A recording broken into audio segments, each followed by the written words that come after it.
They don't be knowing what they be doing. Especially with the beef and shit and all that. Oh, you need to charge your phone? Yeah. Good. Where you get that phone from? Don't tell me you got that motherfucker off somebody. My cousin gave it. Charger? Charger.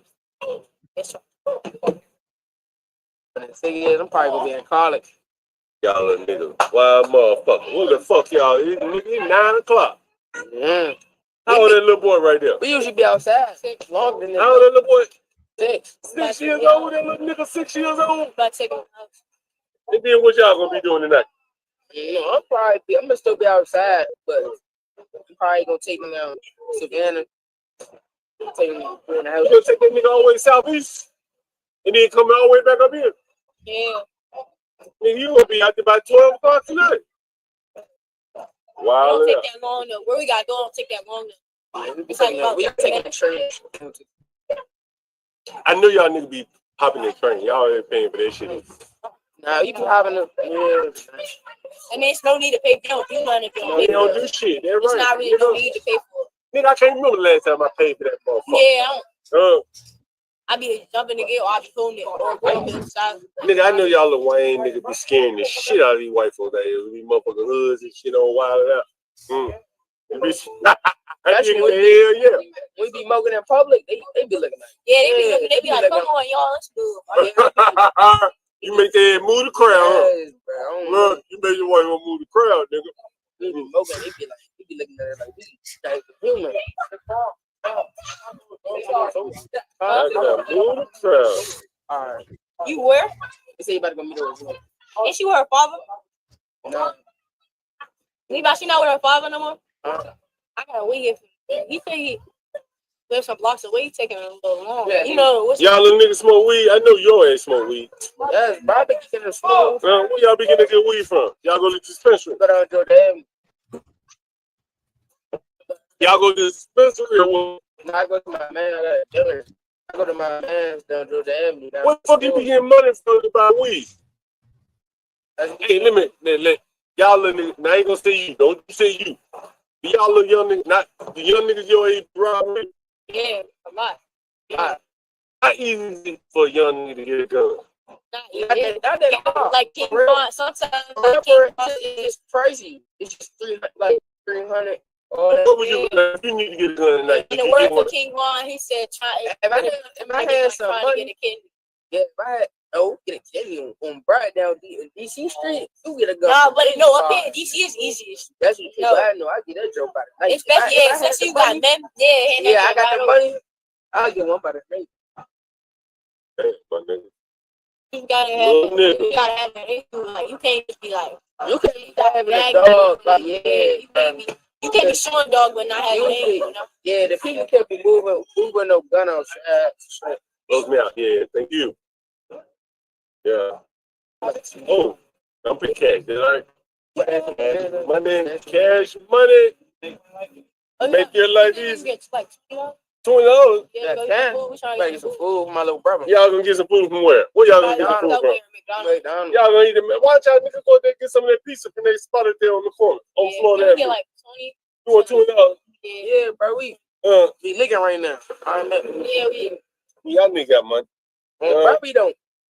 We would have been asking. We would have been asking. Nigga been snatched my phone.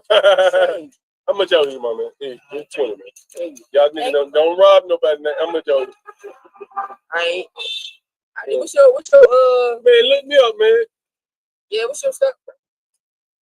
Nigga, you got 10. They gave you $20 now. Shit. Yeah, right. They gave you $20. Keep the chain, man. What? How much is that? How much I give you? That's 60. Oh, well, keep 40. There you go. Hey, man, I appreciate you for your hospitality. I appreciate that. Yeah. I asked him that, but he kind of take it too long. Have a great night. Hey, yo, why don't you check me out on YouTube right here? Yeah, take a seat right here. Yeah. I gotta run back inside. Yeah. All right. I am John Gall. Okay, yeah, I'm about to shut it down myself. Yeah, this is down the go. I am John Gall at the Urban Landlord. You can find me almost every day. Getting it in.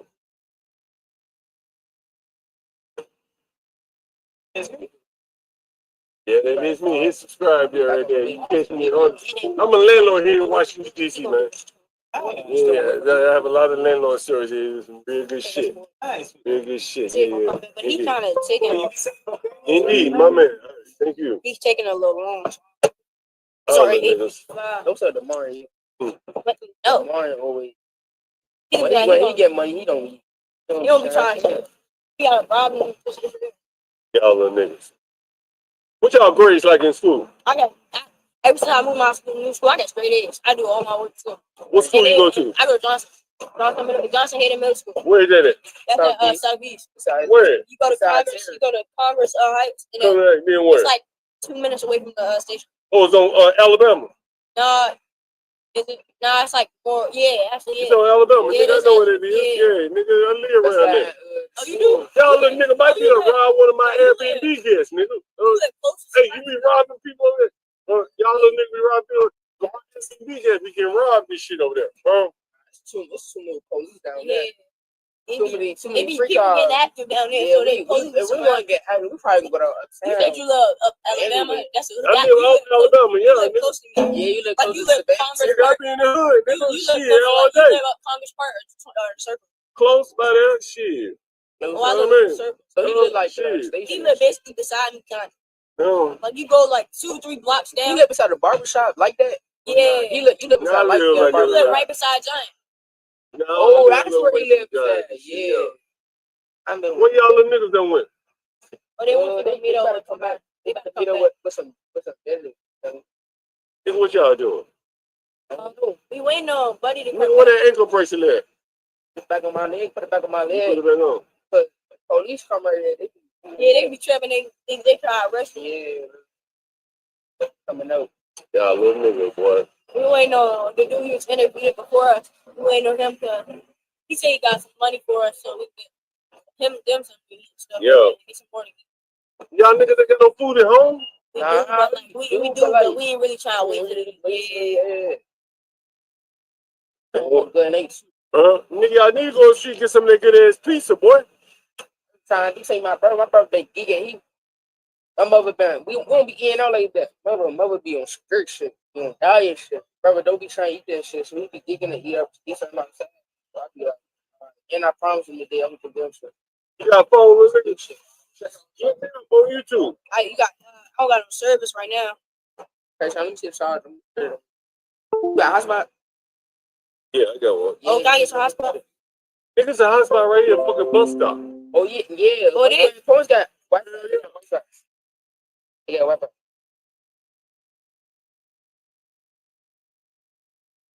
Damn. Y'all little niggas.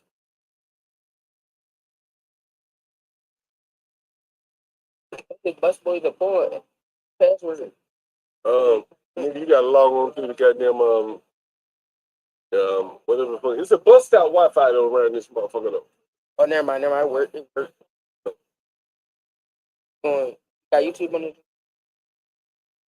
You say YouTube? Don't got that shit. Yeah, that nigga, Young God, the urban motherfucking landlord, nigga. I rented little niggas like you when y'all grow up. When y'all grow up, nigga, I rented little niggas like you. I've been doing this shit for so long, nigga. You was just a thought. You wasn't even a thought when I was doing this shit, nigga. I've been doing this shit so long, nigga. Back in your day, you used to be jacking. Used to be jacking in your day. What's a jack? What the hell that mean? What that mean? Robbing niggas. Robbing niggas? Shit, nigga, I said dope, nigga. You said dope. Real dope, though. Raw, uncut. Nigga, you want to see something? Want me to show you something? Want me to show you something, little nigga? Little nigga, you want me to show you?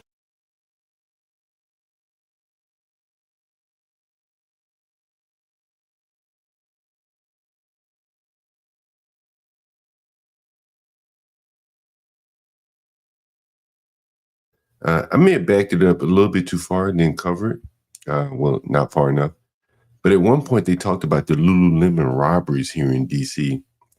You also heard them talk about how easy it is for them to get a gun. It's about $300. They can go get a gun.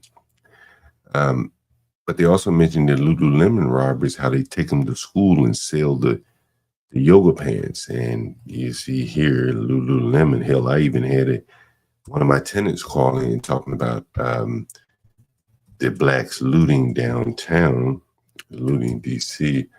So you see this here. Let me share my screen. You'll see this here. Damn, this was just 3 weeks ago. It's 3 weeks ago. Probably these little boys that robbed the store here. And here's the article. Chat with AI.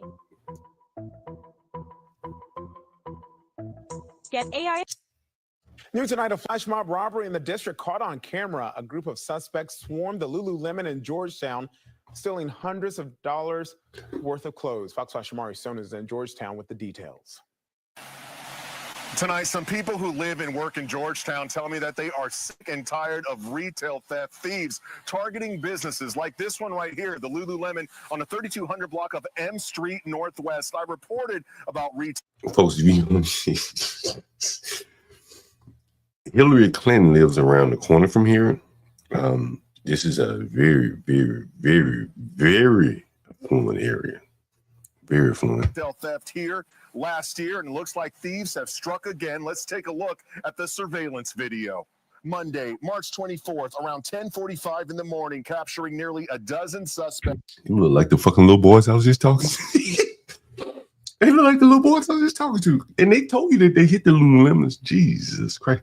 I hope this wasn't them.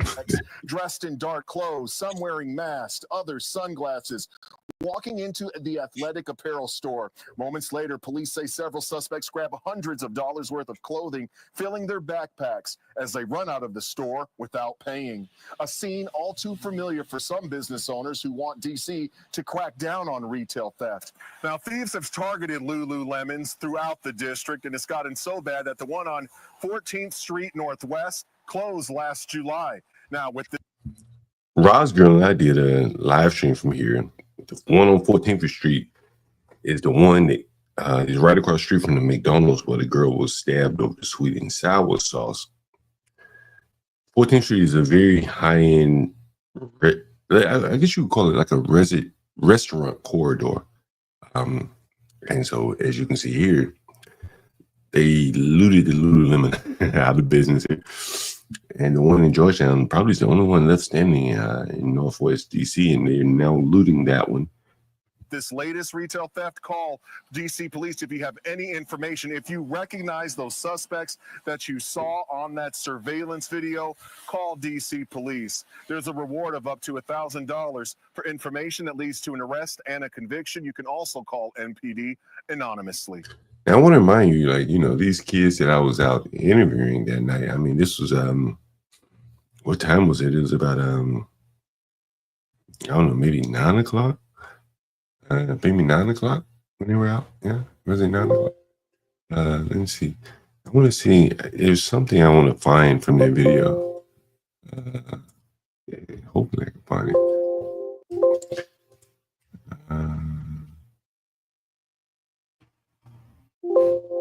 That's not it either. Okay, but yeah, at one point the guy was talking about how they sold the Lululemons in school. And I said, damn, you sell them in school? He said, yeah, for $60. I'm going to see if I can find that clip. Is it yoga? Is it yoga maybe? No yoga. Okay, anyway. That was the young guys and making the connection there between what you see on the streets and what you saw in the street interviews. Yeah, the young guys said they loot Lululemon, and then you saw some fairly young guys looting Lululemon, and then you wonder, well, what the hell do they do with yoga pants? Apparently, they sell them in school, which is very interesting. Then I got a message from a friend of mine today. He worked at the National Harbor. PG County has built, they gave a lot of subsidies to the MGM Grand, was it, I can't remember the name of it, down there. I think they're out of Nashville somewhere. And so he was at work today. Whoa, let me stop it. He was at work today. Again, this is the most affluent area black area in the Washington, D.C. area. So he sent me this video. Things were all tossed about at his job here. Let me see if I can maximize my screen here. Let me share my screen. So here's the video he sent me at work, and I'm going to show you some of the videos and some MGM casino there. Let's see, window. Let's see. And where is that? Let's see. And here's some video from the MGM Grand today. Where is that? Let's see. Okay. Second, let me pull that up.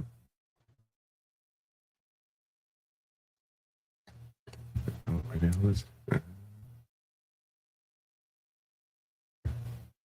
Let's see here. Oh, wait, let's see. All right, let's see. Yeah, so anyway, so he sent me some video from, let me cancel that and then pull it back up again. Let me share my screen. Here's a window here. Yeah, there it is. All right. So here's some video from the MGM Grand. This is a fairly new casino that they built in right outside of Washington, D.C. It's actually not far from where I am, maybe 2 miles or so.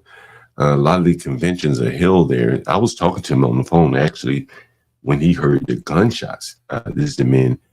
He later died here. We'll pull up the article. It kind of shows you the amount of violence that is being inflicted in these inner cities and the amount of commerce is being affected. There is a Tanger outlet. For those of you that go to outlets, you probably heard of Tanger, attached to this casino, attached to this convention center. And it closed for the day. All those workers at all those different stores had to go home today. And here's the black man that he was tracking his ex-girlfriend. We're going to pull up the article. He was tracking his ex-girlfriend. He tracked her to an apartment in Oxon Hill, which is not far from this casino here. He broke in, stabbed her and her boyfriend. And then he went to the casino, their apartments. He lived there. And then he, I think he may have stabbed someone else or whatever, but the police had to shoot him in front of these high-end apartment buildings here. So here's the video. Here's about 59 seconds. Take a look.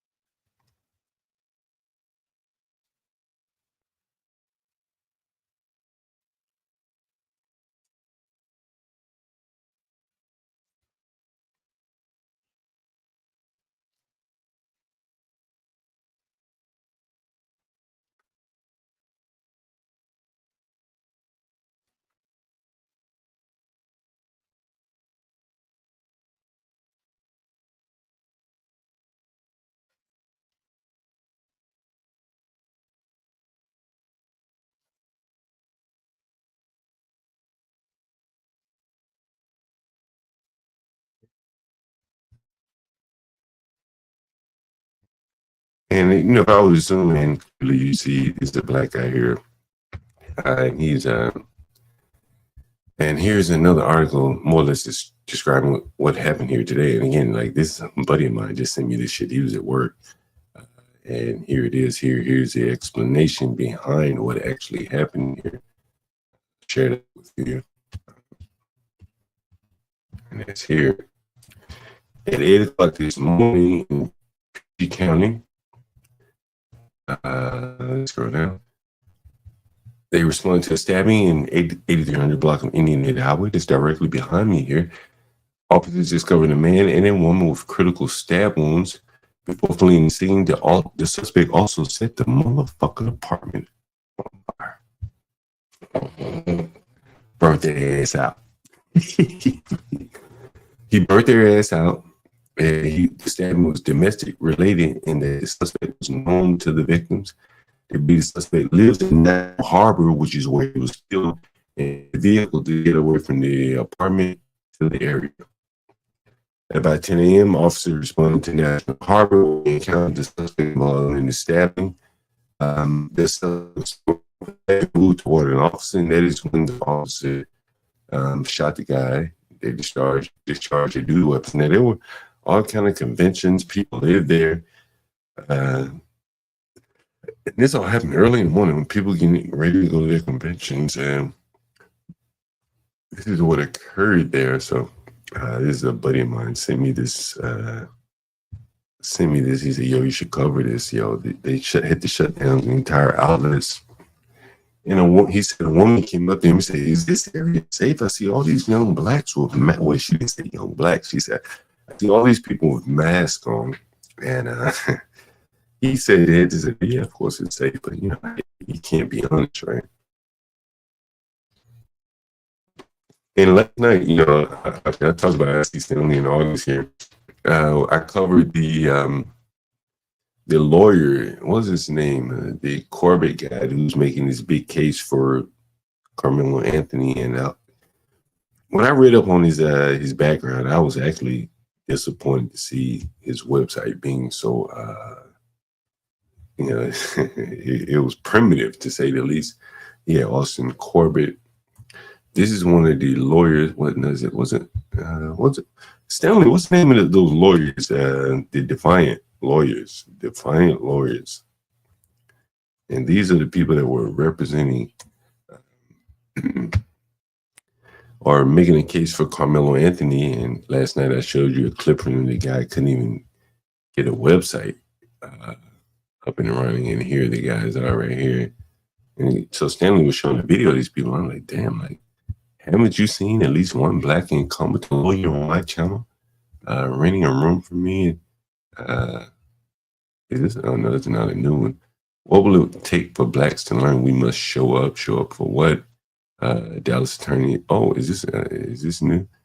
But anyway, so one of these videos, he was kind of making a case for Carmelo Anthony. I was like, I don't see the case there. And then I looked him up and I said, man, this guy is an attorney. It's like a joke. I can't believe Stanley is highlighting this guy. Anyway, so I found it interesting. Stanley, so you can see that react video to Stanley covering this lawyer and his website being totally fucking ridiculous there. I want to cover a little bit of that sleazy lawyers of all kinds. That is true. I want to cover a little bit of this. Maybe I covered the Carmelo case. Maybe I don't. I have a couple of hours here, so I'll probably touch it a little bit here. And I have to make phone calls here. It's more on that shooting and stabbing, whatever it was, in Prince George's County. So my buddy sent me here. Man fatally shot by PGPD after stabbing two starting an apartment fire that displaced 14 people. What? And here is police chief. Let's see if there's some video of this. Yeah. Here's one. Let's see what they're saying here. Maybe Fox 5 has some video. Oh, wow. The building's up in smoke there. Let's see. I wonder how he set it on fire. Let's see. Did he use gas? Maybe go about gas? Yeah. Okay, here's an update here. Live now from Fox 3 hours ago. With my executive team here standing behind me. Right now I have preliminary details. At approximately 8:20 a.m., Division 4 Oxon Hill officers responded to a stabbing call in the 8300 block of Indian Head Highway. Officers discovered two victims, a man and a woman, with critical stab wounds. Before fleeing that scene, the suspect also set fire to the apartment. Officers learned the stabbing was domestic related and the suspect was known to the victims. At approximately 10 a.m., officers responded to the National Harbor where they encountered the suspect in that earlier stabbing at St. George Boulevard in Potomac Passage. The suspect was still armed with a knife and moved towards an officer. The two officers discharged their duty weapons. The suspect was struck unknown amount of times at this point. Officers administered emergency care, and that suspect was transported to the hospital, a local hospital, where he died a short time later. All three of them were heli evacuated, helicopter evacuated. As I know at least the guy has died. I'm not sure about the other two. They're in very critical condition, though. No officers were hurt in this incident. The two victims, known from their domestic stabbing, are in critical but stable condition. The Maryland Attorney General's Independent Investigation Division is on the scene, and they've assumed the investigation. With that, I'll take any questions that you may have that I can answer at this time. I guess, what was the relationship between the suspect and the two stabbing victims? Do we know? Were they family, or what was it? Well, right now, that's strange. We haven't confirmed that yet of what the actual relationship was, but we do know they were known to each other. So there was a fire. Anyone else hurt in the fire? No, not at this time. Yeah, those two people made it out the fire with the help of Prince George's County Fire Department and Prince George's County police officers. Next question. Why was he here? We believe this suspect lives in the National Harbor. How did he get from? Because that's about a mile away. How did he get from here to here? Did he drive, walk? Yeah. That is unknown, but we believe at this point that he drove here. But all of that is unconfirmed. Even though that's relatively short distance, we believe he used the vehicle. Any other questions at this time that I can answer? Are you losing any identities at this point? Not at this point. This is still an active and fluid investigation right here, and we're handling the preliminary aspects of it. But the Maryland Attorney General's office. And that was that. PG County has a real bad problem with their police force there. Here's another case here coming out of PG County here. Again, it's a black run force, as you saw the guy there. There you go. 7 News is learning more about a Prince George's County rookie officer arrested in Virginia, and one of the key crimes that departments across the region have been cracking down. Stolen vehicles. She's facing 3 counts of unauthorized use. Maryland Bureau Chief Brad Bell is live with the trail of evidence that investigators say this officer actually left behind. Brad. Yeah, so we broke the story of the arrest yesterday. Today, we got the court documents that lay out the case. And this involves rental cars that were not rented. There were no contracts. There was no authorization. They were just discovered to be missing from a rental car lot. And then, according to these allegations, connected to this police officer. Last March, the Prince George's County Police Department posted this photo on social media celebrating newly sworn-in police officer Sierra Alston's graduation from the police academy. It was part of honoring Women's History Month. Well, yesterday, the department revealed Alston was arrested last week and is facing felony charges for unauthorized use of 3 rental cars stolen from Reagan National Airport. 7 News obtaining the criminal complaint filed in Arlington, Virginia. It's now alleged that just after that graduation picture was posted, the 6th rental car company recovered 3 2024 BMWs taken from their lot between February and April. An airport authority police officer claiming that in one car they found a female PGPD jacket. In another, Alston's Instagram account was linked to the entertainment system, and that Alston was recorded driving the 3rd car during an interaction with a D.C. police officer. They also allege Alston's cell phone pinged near the airport on 3 occasions during the period when the cars were taken. The last time, just 5 days after her police graduation.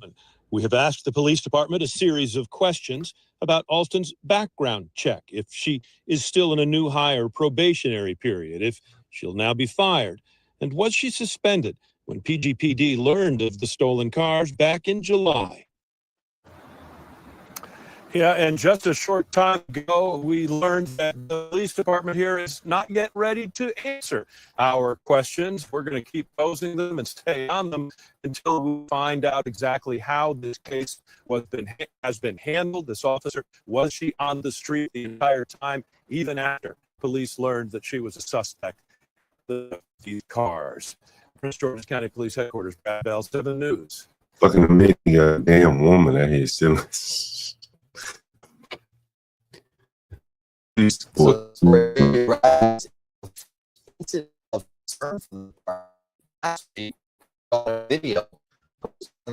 social media an apparent sketch with a department vehicle and holding a firearm in a mock arrest. The actions are under review, and in a statement to 7 News, we're told that the officer remained on full duty while internal affairs Full investigated. dude. And these people are truly amazing. That is fucking interesting. I think this is for Stanley, right? If Stanley's still in the audience here. Someone has some words for you, Stanley. Take a listen to this. When I see black women doing the whole like, I'm in the 92%, I'm like, you sound like a dumb fool because you're 92%. All you did was really just say, okay, we're going to uphold an establishment that's never cared about 92% of us. They've never cared about you. Damn, Stanley, she talking about the 92% there. The voters for Amala. And she's referring to you like, you voted like 90% of black women. And so I don't know what you think about that. You know what's interesting, Stanley? My lovely lady Lisa, she says, you know, I want to do a show with you, John. She says, you know, we should do a show about interracial dating. And she said, you should bring Stanley into the mix. Matter of fact, let me see if I call her. What would Lisa say? Lovely lady Lisa.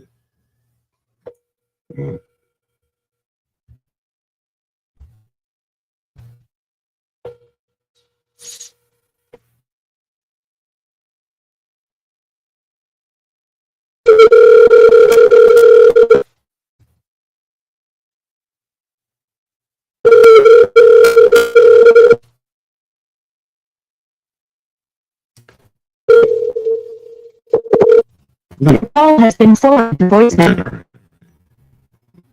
She has to say about this show, Stanley. Tell me what you think.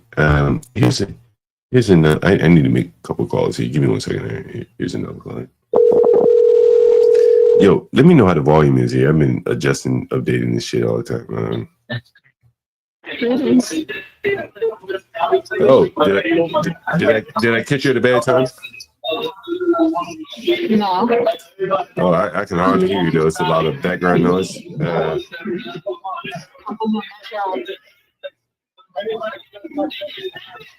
a lot of background noise here. Oh, okay. Just give me a call back. Thank you. Yeah. Give me a call back. I got one more call to call. Okay, the African moved out. And okay, he found a room.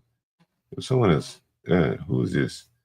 This is a gay guy in there. This Shoto restaurant guy. Let me see what the fuck he's talking about. Yo, let me know how the volume. I had to update my volume and shit, so I don't know how this sounds to you guys here.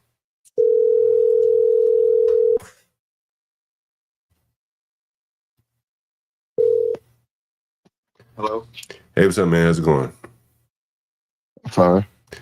Yeah, I got your text message. What did you send me? What did you say? I was trying to get the rates because you supposed to give me the rates for the weekly, bi-weekly. Yeah, my bad, man. You going upstairs or you sitting downstairs?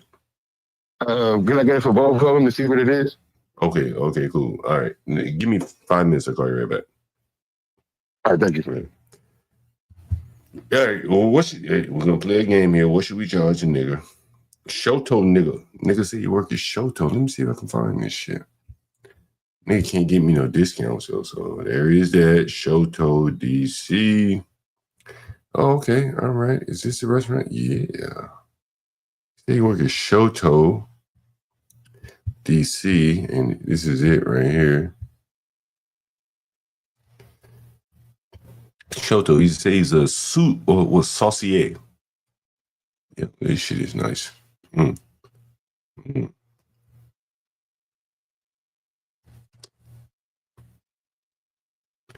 this shit is nice.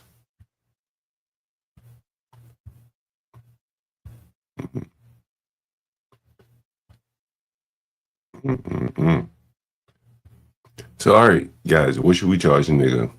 We're going to do a crowd sourcing for the charging of this nigga. It was only 3.7. Great ambiance. Rude communication. Okay, all right, whatever. All right, how much should we charge nigga? What should we charge nigga? See where we go here. What do you say? I want to say, let's see. What should we charge a nigga? You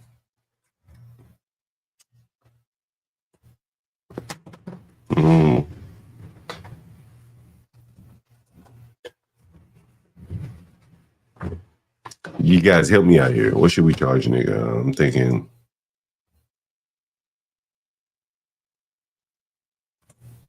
What am I thinking here?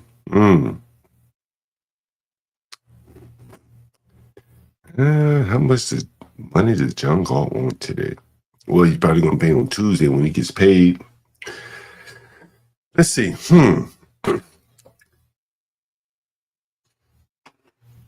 I'm thinking $450 a week. 450 divided by 7. It's $64 a day. And he's been paying $80 a day. What do you guys think? Oh yeah, he's in Northwest. I think I'm gonna go with let's say $70 a day. 70 times 7. 70 times 7 is 400. Let's just say $495. $490 a week. But I give him a discount. I say, hey, it's $490 a week or $800 for 2 weeks. It's $400 a week. You give me the $800 now, I'll take it. Fuck it. Well, what do you guys think? Tell me what you think. Should I charge him more or less? What? You got a private bathroom kitchen. You think I should charge him more? That's about over $1,800 a month. Yeah, it's $360, 16. It's like right at $2,000 a month. What do you guys think?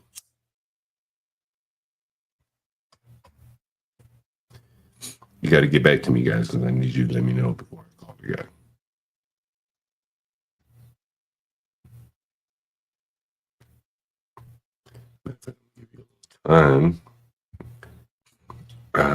480. Okay, I like that number. 480. Let's see. 480 divided by 7. 480 divided by 7 equals $68 a night. This is $69 a night. All right.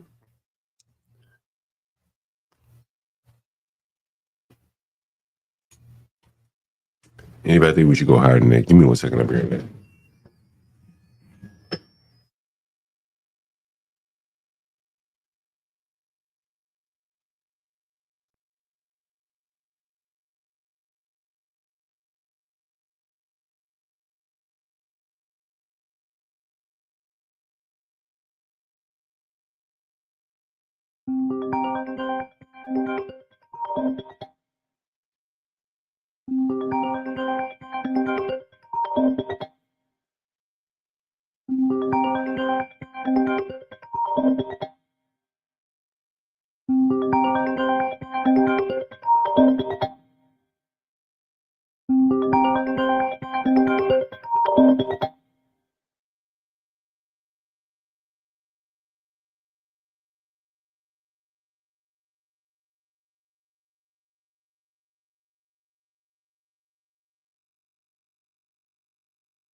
Oh, Mr. Carr here. Let's see who the fuck just coming.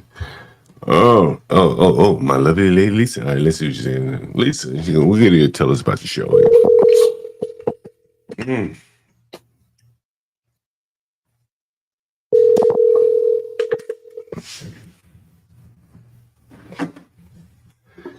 might order some beer.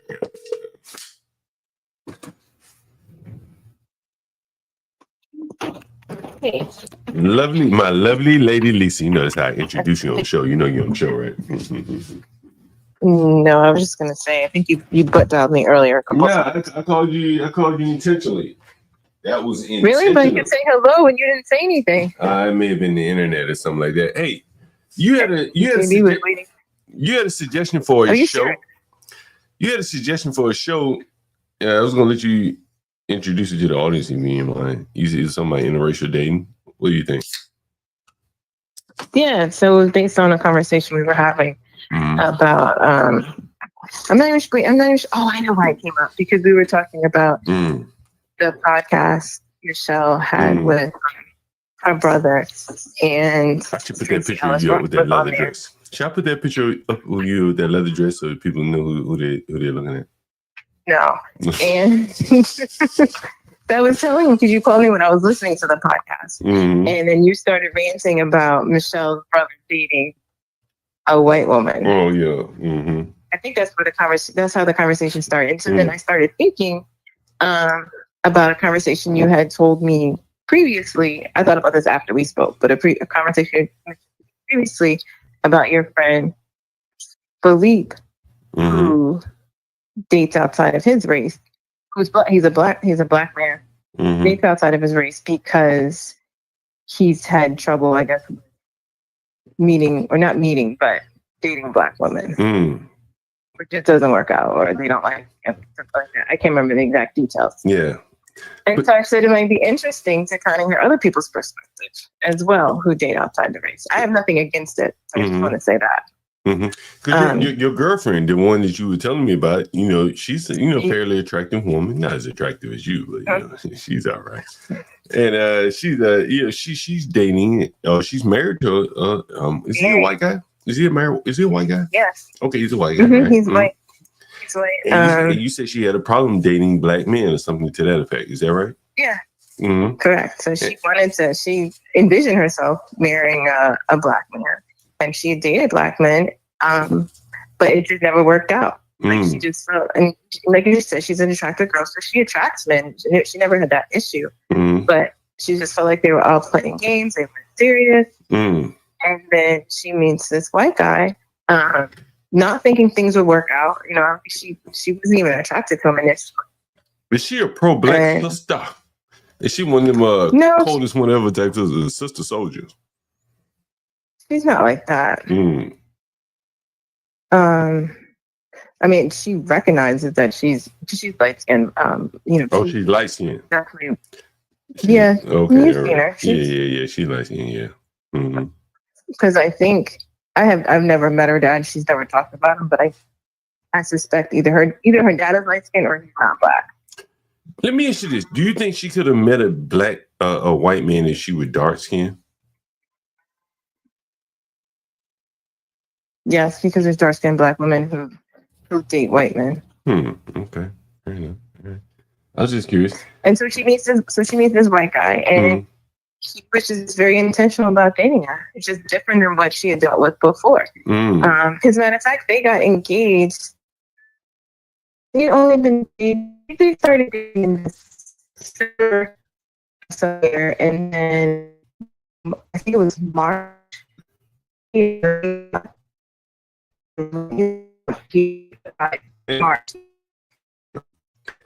proposed to her, and so they went to Paris. Did you see the Muslims in Paris? They went to see the Muslims in Paris. They went to go see him. That was Frenchy. I think so. But I'm not sure if they were somewhere else, and so they just let this huge trip.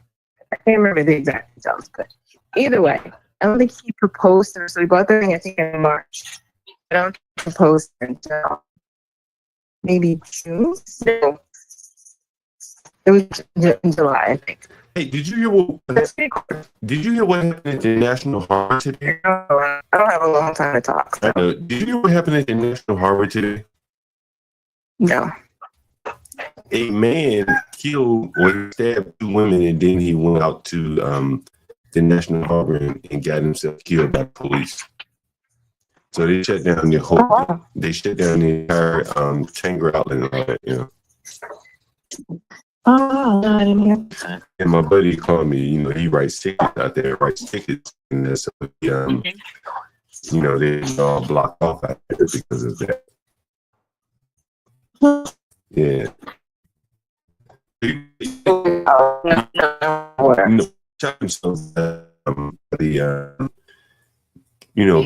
Where those nice apartments are. He lived by the night. He lived there, and so nice apartments down by the water. Yeah, and so they They shut down the outlets and everything. Look, I know you got to go. So I got a homosexual that wants to rent the basement or the suite. Why does the sexuality like have to do with anything?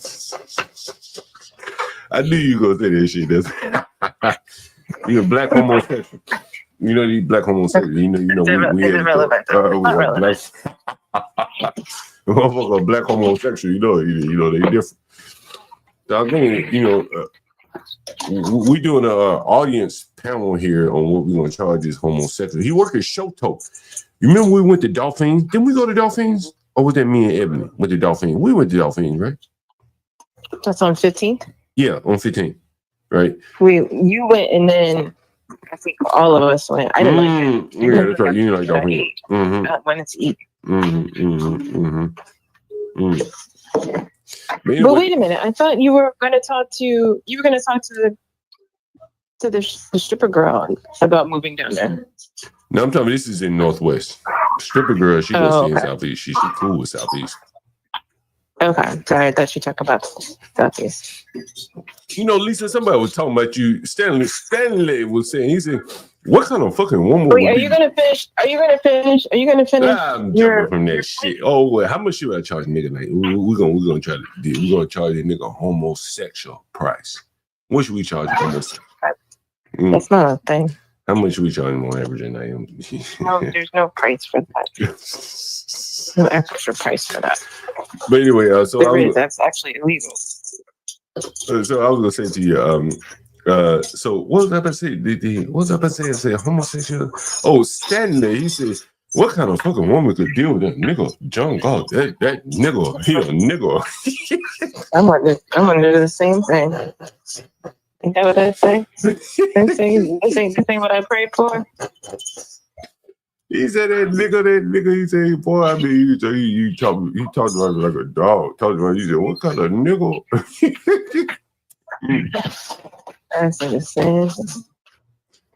He said, nigga. Anyway, you gotta go. Yeah. All right, I'll tell you that. I'm trying to get JB's. Hey, ask JB what price we charge this motherfucker, huh? JB is grunt out a number. Like that. Just word, you give us a number, JB. Just hold up some fingers in front of you. You're gonna hold up no fingers. Maybe what about it? Maybe you wondering how do you eat, JB? All right, I got a couple tens. I gotta call this homosexual here. All right. You want to give a price on this homosexual? All right, what did I say for the homosexual? What did I say? I'm gonna charge this nigga fucking homosexual. I think I'm gonna charge him $80 a night. 80. What is it? $80 a night? $80 a night for the homosexual. Let's see. $80 a night for the homosexual. I think that's what I did. YMCA, bro. Hey, listen. Hey, you know what? You know what they say. And I'm blessed. I'm blessed that you're a brother. You call me back, man. They do say that. What did I say I was gonna charge this motherfucking nigga? What is it? Charge him how much? $488 a week. Fucking, I'm just go down to 480. 480 a week. 480 divided by 7 is how much? 480 divided by 7. $68 a night. Yeah, you can't beat that. Fucking can't fucking beat it. Let me call this old lady back first. What's up, 12th man?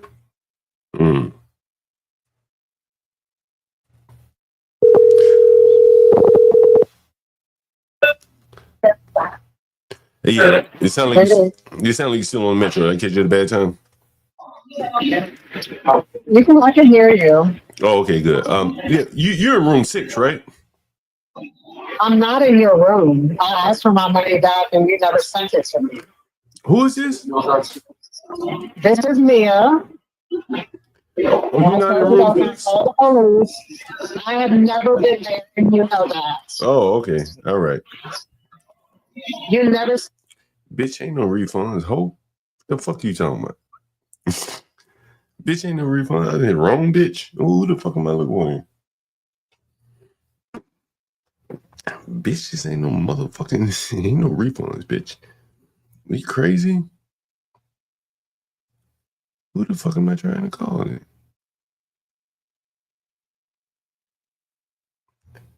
Who the fuck am I trying to? I am fucking at a loss here. Who the fuck am I trying to call? What number?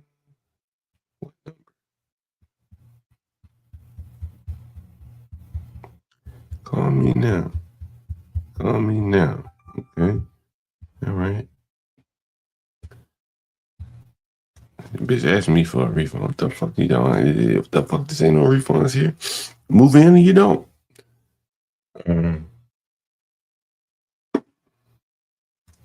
Anyway, so that was that bitch. Who else am I calling? Oh, this one. This is a homosexual here.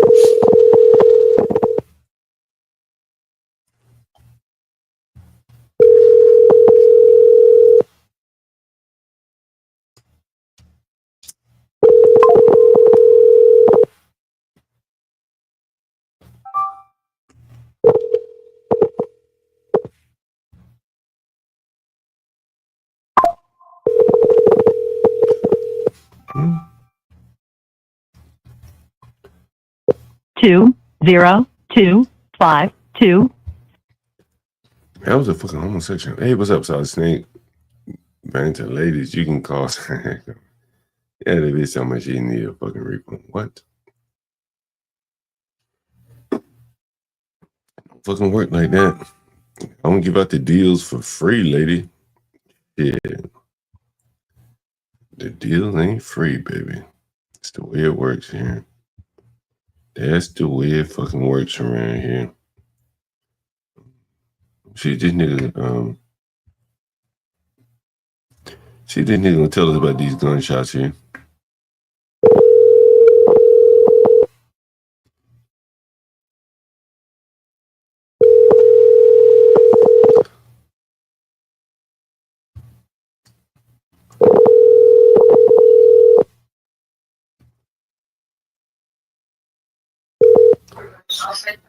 Hello? Man, you don't lie with junk out here. You told me about a shooting that happened at the while you were out there at the nigger convention center, MGM. I showed you a video. No. Oh, no. National Harbor. Whatever the fuck it is. So there was a shooting out there. You said you heard the gunshots?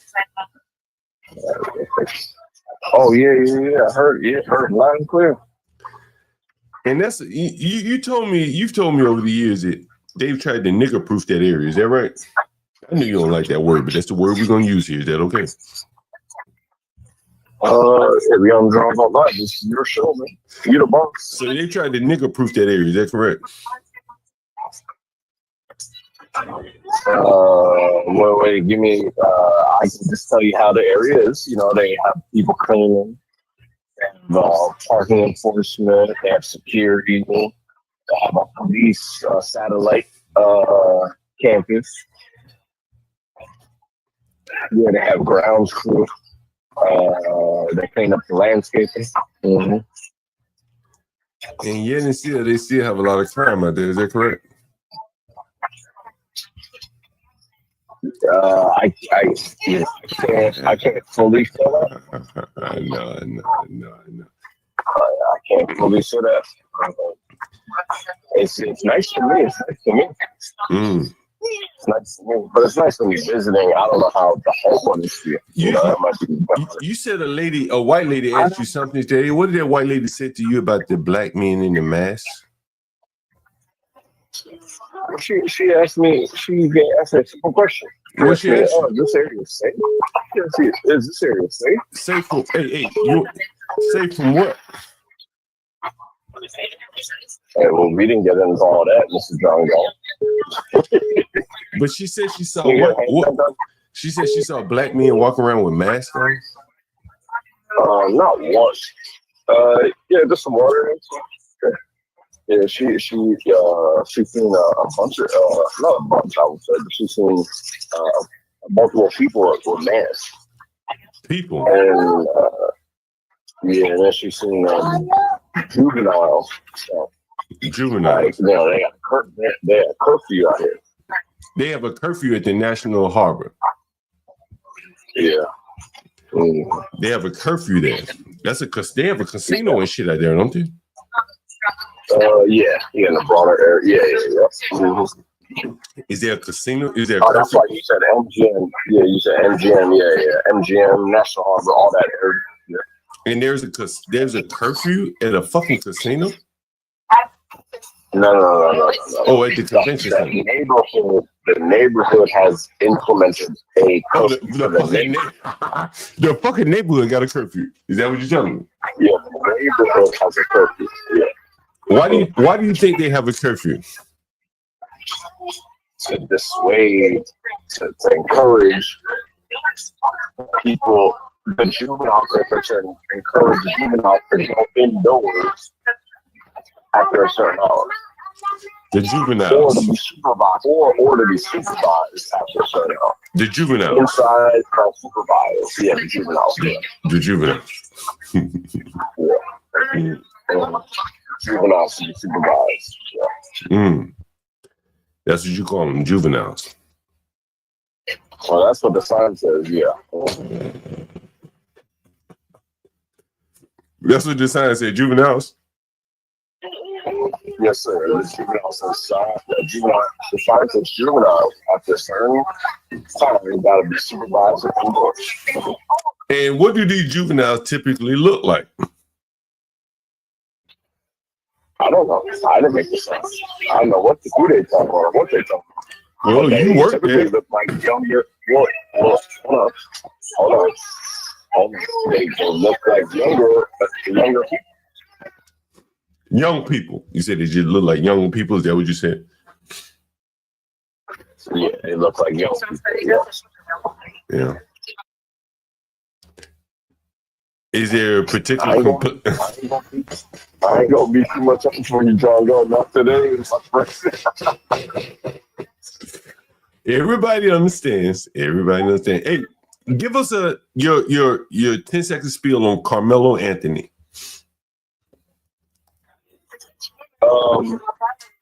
10 seconds, man. I'm gonna let you go, but I'm not talking about in the courtroom. I'm not talking about in the courtroom. I'll repeat it the first time. I'm not talking about the courtroom, but in the real life scenario, when someone says, "Don't put your hands on me," and you put your hands on them, anything is liable to happen. So I'm not defending anybody here. I'm just saying, in the real world, you don't know what's gonna happen. You put your hands on somebody. But I can let you go. You gotta go. All right, my man. All right. You at least honest. He said, "Don't put your hands on somebody in the black community. You get fucked up." So he's agreeing with Austin. I'm sorry, Carmelo said, "Look, everybody knows you put your hand on somebody."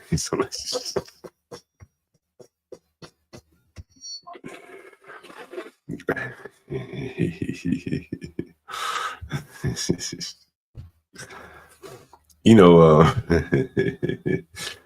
Stanley, we put numbers on this shit here, Stanley. To get a little bit off topic here, I'm going to share something with you. You know, I covered this a while back, and here it is. You might find this interesting. This is Palantir. We covered this early on the stream here. I want to see. Here it is. This is it. Yeah, this is it. Palantir Technologies, a major force in the artificial intelligence space, has taken another significant step in expanding its reach into the public sector. Recently, the company revealed that Anthropic, a firm recognized for developing highly advanced artificial intelligence tools, will utilize Palantir's FedStart initiative to bring its Claude for Enterprise application into the federal government. This transition will comply with some of the highest regulatory standards in existence, as well as the Department of Artificial Intelligence Security. Claude for Enterprise is specifically designed for entities virtual assistant that can enable various departments within an organization to collaborate more effectively. Focus. The artificial intelligence intelligence ideal solution for government agencies seeking digital transformation while maintaining strict operational and security standards. Palantir's FedStart is a specialized software as a service framework that facilitates the onboarding process for commercial organizations that want to deliver digital services to the federal government. This platform allows third-party software to be integrated directly into an environment that has already received government certifications under the Federal Risk and Authorization Management Program and Department of Defense Impact Level Guidelines. Through this more smoothly, accelerating the time it takes to deliver their technologies to key federal stakeholders. By utilizing the FedStart environment, Anthropic gained the ability to present Claude as a viable artificial intelligence solution to potentially millions of government employees across a range of departments and agencies. Moreover, Claude's infrastructure will be hosted on Google Cloud, one of the most widely adopted and secure cloud computing platforms in the industry. This choice of cloud provider ensures scalability, reliability, and further enhances the overall security posture of the deployed application. Palantir emphasized its broader mission in a public statement, indicating that the original intent behind FedStart was to speed up the government's access to the most advanced and groundbreaking technologies. By integrating Claude through FedStart, the company is not only delivering a top-tier artificial intelligence solution, but also ensuring that all compliance protocols related to federal data use. Anyway, the long and short of this is that Palantir apparently is going to be involved in the immigration. And let me see if I can find this article for you. Give me a second. I found this interesting here. Let's see if I can find it. There are a couple of interesting headlines here. Senator, this is Maryland Senator here. He claims illegal aliens have U.S. constitutional rights. We may come back to that. Let's play the headline. Let's play the video. I want to be really clear. This is not a case about just one man whose constitutional rights are being ignored and disrespected. Because when you trample on the constitutional rights of one man, as the courts have all said is happening in this case, you threaten the constitutional rights of every American. I would think that conservatives and libertarians would recoil at the idea that someone has lost his liberty without due process. That's my focus. My focus is not on one man. It's on making sure one man's rights are secured so that we can uphold the rule of law. Senator Van Hollen, thank you. We hope to see you back soon. Thank Happy you. Easter. And so that's basically him saying, the illegal aliens. It's very interesting that the Democrats are going to bat for that MS-13 guy that was deported to, what was he deported? El Salvador, whatever it is. And very interesting there. How they seemingly have gone to bat for them. And here's the article I want to share with you, though. Let me see if I can find it.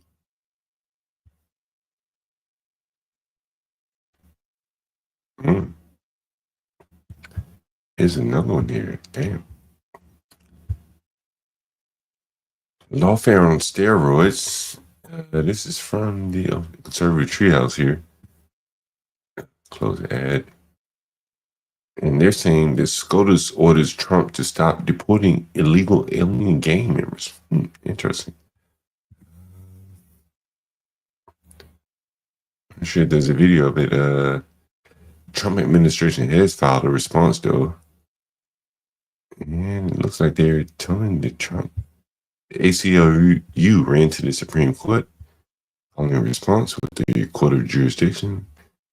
Supreme Court of the argument, granting the entire class of deportees. Okay. Interesting. The immigration is still heating up here. There's something I want to get to. Putin announces Easter ceasefire. That's interesting. Сегодня в преддверии Пасхи поздравить прежде всего военнослужащих, исповедующих христианство, православие и сражающихся за Россию с этим светлым праздником.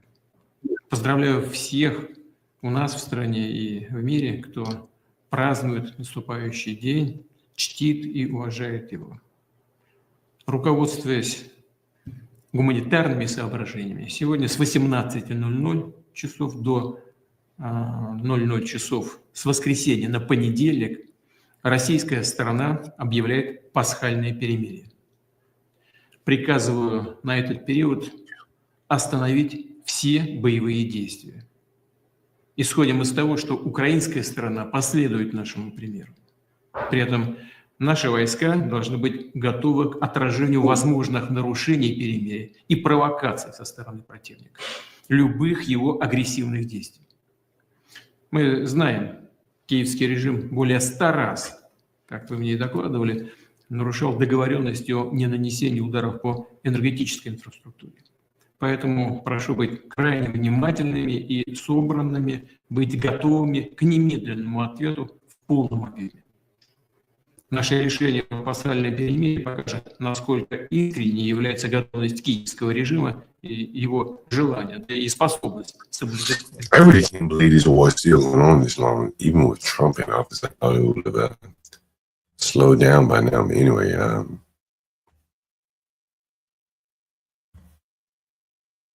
interesting here. I want to get this Palantir article. Let's see where it is here. Maybe older post. They had a Palantir article here. Wow. No way. Wow. Yo, Stanley, yo, what the fuck? Look at this shit.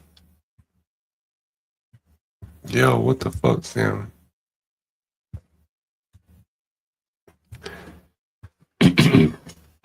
El Salvador President Bukele shares picture of Maryland Senator Van Hollen, Democrat, and MS-13 deportee Kilmar Abrego Garcia having margaritas. What the fuck? Damn, what the fuck?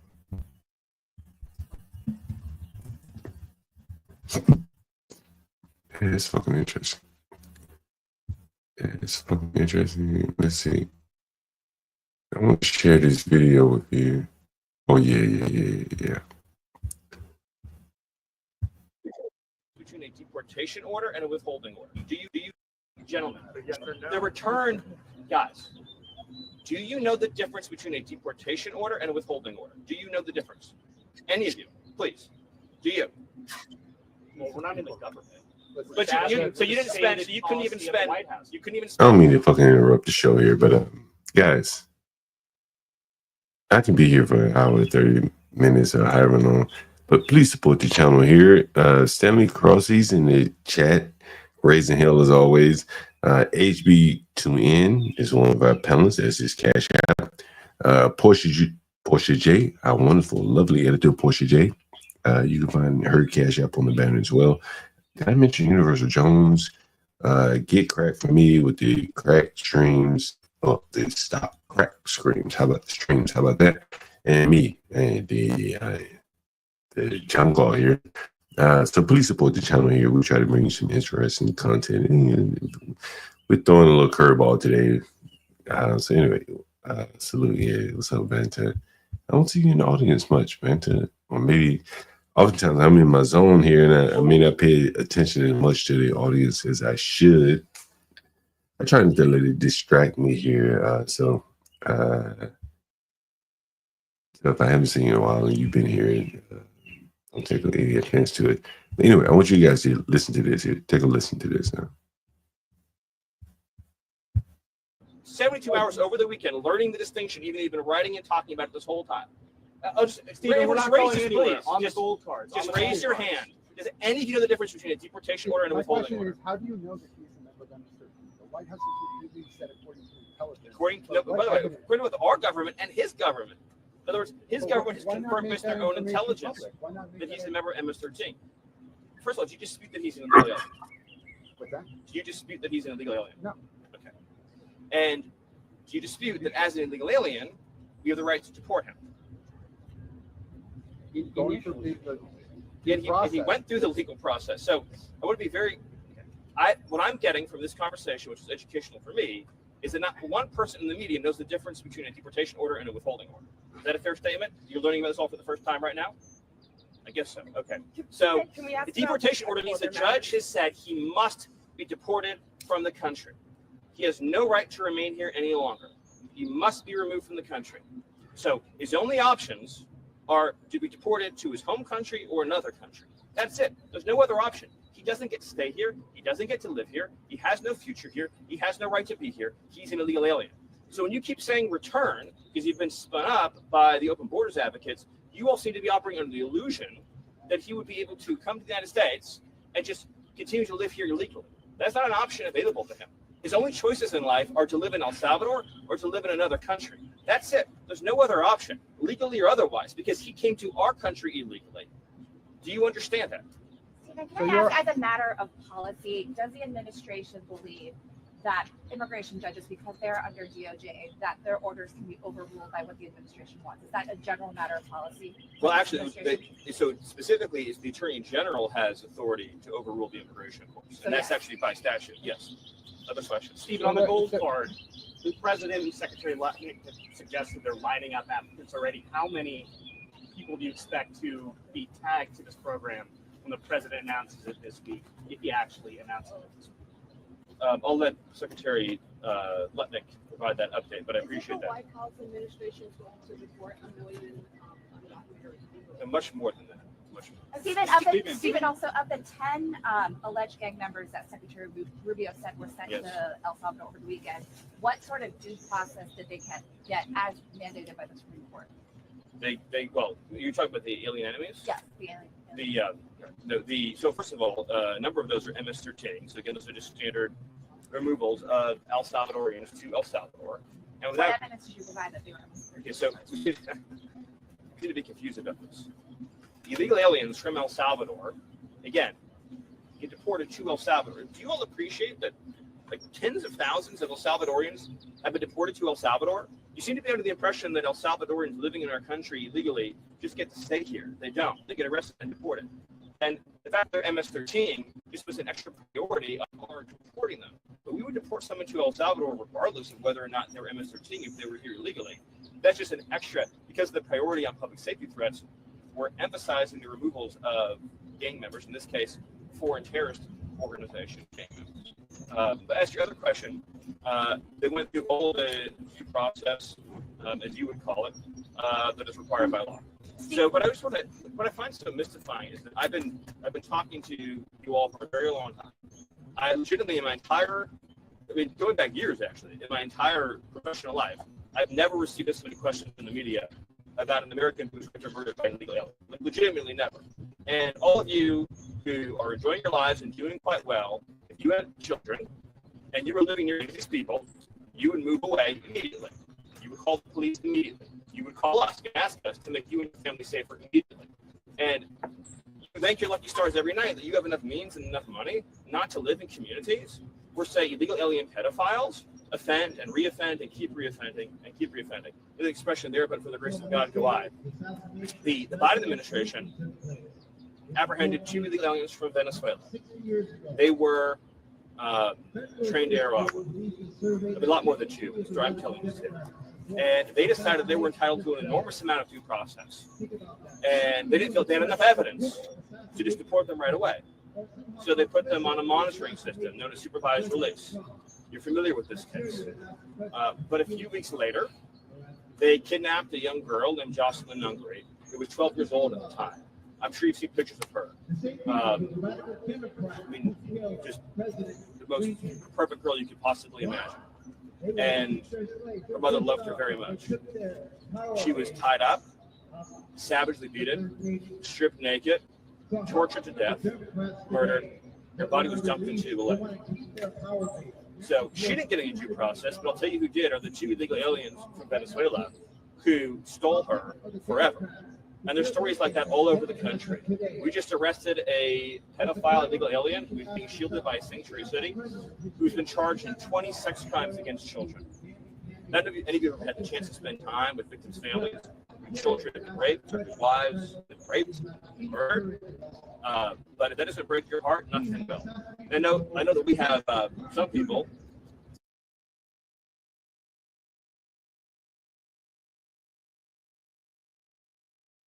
This might be Trump's best appointment here. Like, this guy's a very effective speaker, very passionate. He's very passionate about his illegal immigration. I like this guy. I know people say he's Jewish, but I like Stephen Miller here. What do you think, Vanta? I mean, so far so good. Like again, yeah, he's a J. By the way, Mr. John Gott, can you hear me correctly? Yeah, loud and clear. Okay, good. Yeah, so far so good. Like I'm trying to pay attention. So you carry on, Mr. Galt. All right, I'll put a little bit more here. All right, and oh shit, hold on. Damn, I gotta stop and start again. You know, Chad's gonna say, "Oh, you're a boomer, old man." Blah blah blah. Let me play a little more here. Lawrence, who fantasize about assassinations and things like that. But in the civilized society, the power of the state is used to keep innocent people alive and to keep innocent women and children from being hurt. This administration is never going to apologize for using the power of the state to keep men, women, and children from being savagely murdered and treated.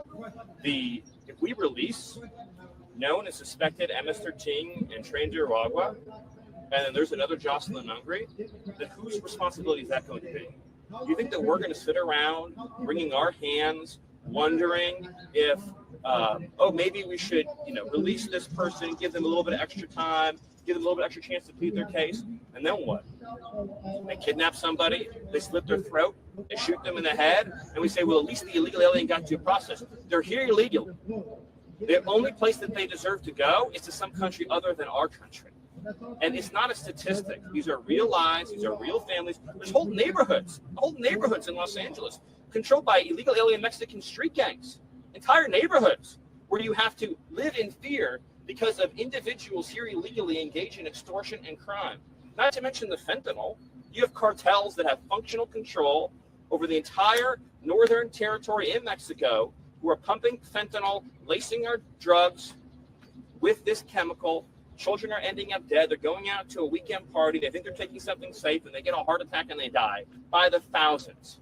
So we're not going to apologize for doing something about that. And I just wish we lived in a country where the media gave 1/10 a damn as much about Americans who were murdered and brutalized and savagely killed, beaten to death, as they did about whether illegal aliens that we all agree are illegal aliens should get 1 million days in court and 1 million trials and 1 million this and 1 million that. There's 15 million illegal aliens that violate into the country. If every one of them got the trial that you're asking for, it would take us centuries to remove them. Centuries. We'd be talking about this in 300-400 years. Their great-great-great-grandchildren would be the ones representing them in court. That's how long it would take. Illegal aliens who come to our country have to be removed, and they have to be removed quickly, and that is an essential component of having something that we like to call a country. Stephen, on the matter of visa restrictions, the president on his first day, the president on his first day in office signed an executive order calling on his administration, the Department of Homeland Security, State Department, DNI, to come up with a list of countries that did meet the United States' vetting standards and to potentially put full or partial visa restrictions on those countries. I just want to know what is the status of that report that was due to the administration last month? Do you have a list yet of countries? Mr. Goltz. Yeah. What's up? You had a question? So this man is a J, right? He's a J. Yeah, he is. Yeah. So here's my problem. Automatically, I got like a red alert. So he's okay to say all this craziness, right? He's like, oh, we can delete, we can get rid of people, blah blah blah. But guess what?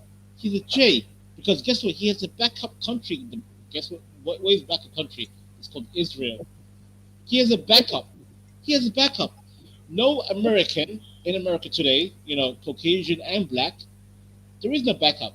Like, for example, Mr. Goltz, if the whites in America go back to the UK or Europe, they'll be seen as different. They'll be different. Same with black Americans. If they go back to Africa, they'll be seen as different. However, this bald-headed deviant, he can say all this crazy, the immigrants. We can. He was talking crazy, bro. He was talking like he wants to exterminate, damn near exterminate the immigrants. However, for himself, tomorrow, if America disappears, guess what? He has Israel. He has a backup. Blacks and whites don't have that option, bro. I'm telling you right now. But do you disagree with what he's saying there, though? So no, so I agree on principle about immigration, but I hate his tone. His tone is awful. His tone. Why? If you were a white man, would you have the same objections? Yes, because even the whites can say this man is talking crazy, bro. Like for in a rare occurrence, the blacks and whites can come together and say this man is talking like damn near genocidal when it comes to immigration. Listen, I'm anti-immigrate, illegal immigration, and I'm anti, over influx of immigration. However, the way he's talking about people, he sounds heartless, bro. He sounds like Let me ask you this question: how long have you been living in London? London, since 1995. And how old were you when you moved there? So, 1995, I was about wait, 95, about, so I was born in 88 in Somalia. Civil War, we escaped with my family. We went to the current country that's called the United Arab Emirates, Abu Dhabi, Dubai, etc. Lived there for 10 years. And initially, like we were visiting London every single year. We have family here in the UK. But then family said, you know what, guys, just immigrate. So we started the process, Mr. John Golf. We started the process in '95. Let me ask you: do you ever want to go back to Somalia? Never, no. Why not? Because it's unstable. It's unstable. Number one. Number two, tribal warfare. Tribal, right?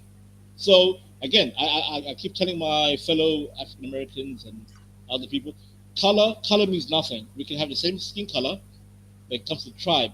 African tribal warfare is still ongoing. So number two, Mr. Galt is the tribe. Number three, Mr. Galt. Yeah. So Somalia is like mostly Islamic country, and I am no longer a Muslim.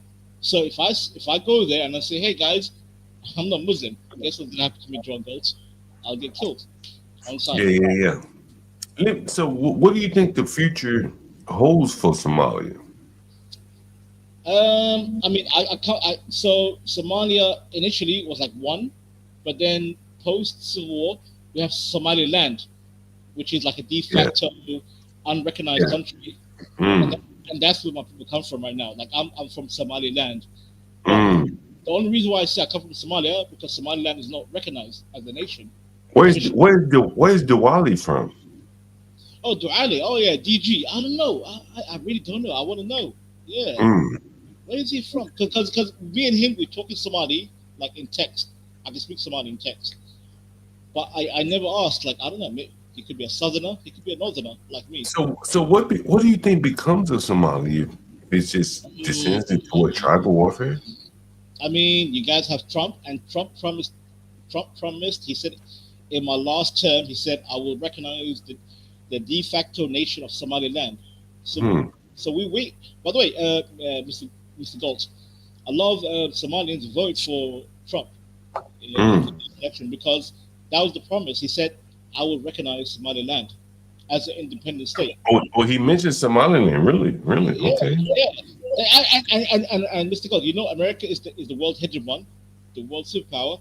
Yeah. So if America says that nation is independent, then the UN has to back us up. Yeah, they recognize me. Yeah. I know what you're talking about. Okay, I didn't know that. Yeah, so we are waiting for that recognition, bro. We are waiting for the recognition. Like for goddamn near 30 years, like come on, bro. Recognize. And by the way, Mr. John Gold, Somaliland is way more stable than Somalia. So anyone in the chat that wants to visit Somalia, go to a capital called Hargeisa. Hargeisa, Hargeisa. Hargeisa. way more stable than Mogadishu. Way more. Have you ever been to Mogadishu before? No, my parents were. My parents were, and Mogadishu became that was the base of the civil war. You know, the communists versus the rebellion, because we had a hit, God damn it, a Adolf Hitler looking Somalian with a tiny mustache, communist dictator that was dominating Somalia for like 30 years. And Really? yeah. John Galt. Somalia's history is interesting because we were part of the Soviet Union initially. Oh, really? Okay, I didn't know that. Damn, that's interesting. That is interesting. Okay, that's very interesting. Yeah, because So you're part of Soviet. You know, a lot of Africans went to Eastern Europe, either Ukraine or Russia. Yeah. Okay, so that's interesting. Okay. Yeah, a lot of people in my bloodline, my family, they went to Russia to learn because they had the Right. They went to school. They went to school in Russia, right? yes, and also they went to Italy. Because remember, Italy. Yeah. Mm-hmm. Listen, Italy. my business partner is Ugandan, and her name is Natasha. Okay. She's born in the Ukraine. So a lot of Africans, I guess, went to. I guess during the whole communist thing, some of them were drawn to, Russia, Ukraine area. So it's very interesting. Okay, keep going. And Mr. Gold, if you want to know about, like, if you want to really want to go down the rabbit hole between Ethiopia and Ethiopia, the oldest, most recognized nation in Africa versus Somalia, we are enemies because the Soviet Union was controlling two countries at the same time. But then when Somalia and Ethiopia went to war in 1977, Russia, which, you know what, I don't blame them. Russia said, "Hey, which side do we back up? Do we back up the 20 million Somalians, or do we back up the 100 million Ethiopians?" So they were looking at numbers, and they said, "We're going to back up Ethiopia," and that's when we lost against Ethiopia in 1977. And then the communist dictator, the Hitler-looking Somalian, he blamed my people as an excuse, right? Because John Galt, when you lose a war, you need a scapegoat, and the scapegoat was my people, and that's when the Civil War happened. Hey, so tell me, Tim, do you have any stories from the Civil War? Oh yeah. I mean, this is your stream, sir. I don't want to. No, go ahead. You take your liberties here. Man, I've heard some crazy stories out of the Civil Wars, like on the West Africa. But tell me something from the East Africa. East Africa. So, yeah. So post World War II, the British Empire, they lost the empire because they got depleted financially. They couldn't maintain all the colonies, and Somaliland, my part of the region, was under the British. And the British said, "You know what? We're gonna allow you guys to have a democracy," and they built up a election for the Somalis. But guess what happened, Mr. John Galt? Our first president, on his first day when he got elected, he got assassinated. Pow! Right? And then here comes this weird black Hitler-looking guy with a small mustache, military, fascist. His name is Siad Barre for the chat. Siad Barre, SIAD BARRE. Siad Barre. So he became the communist dictator for from 1960 until 1988. How long is that? Is that 28 years, I believe? Yeah, 28 years. Dictator. Initially, the first 10 years, it was okay because guess what? He was backed by the Soviet Union. He was getting a lot of money to say, hey guys, free education, free healthcare, free, everything free. But then, 1977, Ethiopia and Somalia, he wanted a certain land back from Ethiopia. That's called Ogaden, Ogaden. Ogaden. Ogaden was a land that was initially Somalia, but then taken by the Ethiopian through, I don't know, goddamn history. I don't know, the kingdom of Abyssinia or something. So this Hitler, Siad Barre, he wanted that land back, but because Ethiopia's population was so large compared to Somalia, the Soviet Union backed Ethiopia at the end, and we lost. We lost, and then guess what happened, Mr. John Galt? So we lost the war.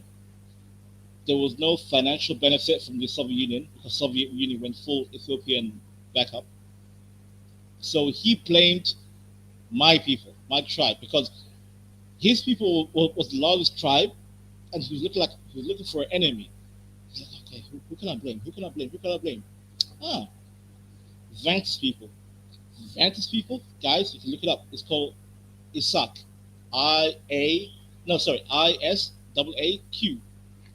Isaac. Google it. And then over time he was building a animosity towards my people for 10 years. And then 1988, that's when the Civil War started. And my people had to escape. That's how we end up in the UK, America, the Middle East. We had to disperse. Run away. Well, let me ask you: do you have any wars from those? Do you have any stories from those tribal wars? Mm-hmm. Oh yeah. That's what I want to. That's what I want to hear. But John Gold, but the tribal war between Somalis is so layered. God damn, it'll take multiple streams because Somalians. Well, give me an interesting story, like something that right off the top of your head, like. Interesting story. How about this, Mr. Galt? Again, I'll spell out the names of my tribe. So, the main tribes, the top three, is called Hawiye, HAWIIYE, Hawiye. That's one big tribe, and you got the second tribe, the big tribe, Darod. Darod is DAROOD, Darod. And then you got my people called the Isaac, which I think my people came from Isaac, from Abraham, Isaac, but we say Ishaq, ISAAQ, right? And Galt, and people in the chat, you can do your research. The history between these top three tribes is ugly, very ugly, very ugly. And by the way, it predates the British Empire. It predates. Because, by the way, Mr. Gold, Somalia should not be a country. Somalia is artificial as a nation. It's artificial. Because Somalis were naturally nomads. We were nomads. But should Somaliland be a country? Well, I mean, today it should be, because guess what? Today, no one can be a nomad. We are on the system of the globalism, right? Globalism, the IMF, the UN. Like we have to follow a certain code as a nation. So we have to register as a nation, right? So Somaliland, me personally, I don't really care, because I'm an OG nomad. Like I'm everywhere. But my people want to be recognized. And by the way, Mr. John Galt, the day that we got separated from Somalia was May 18th.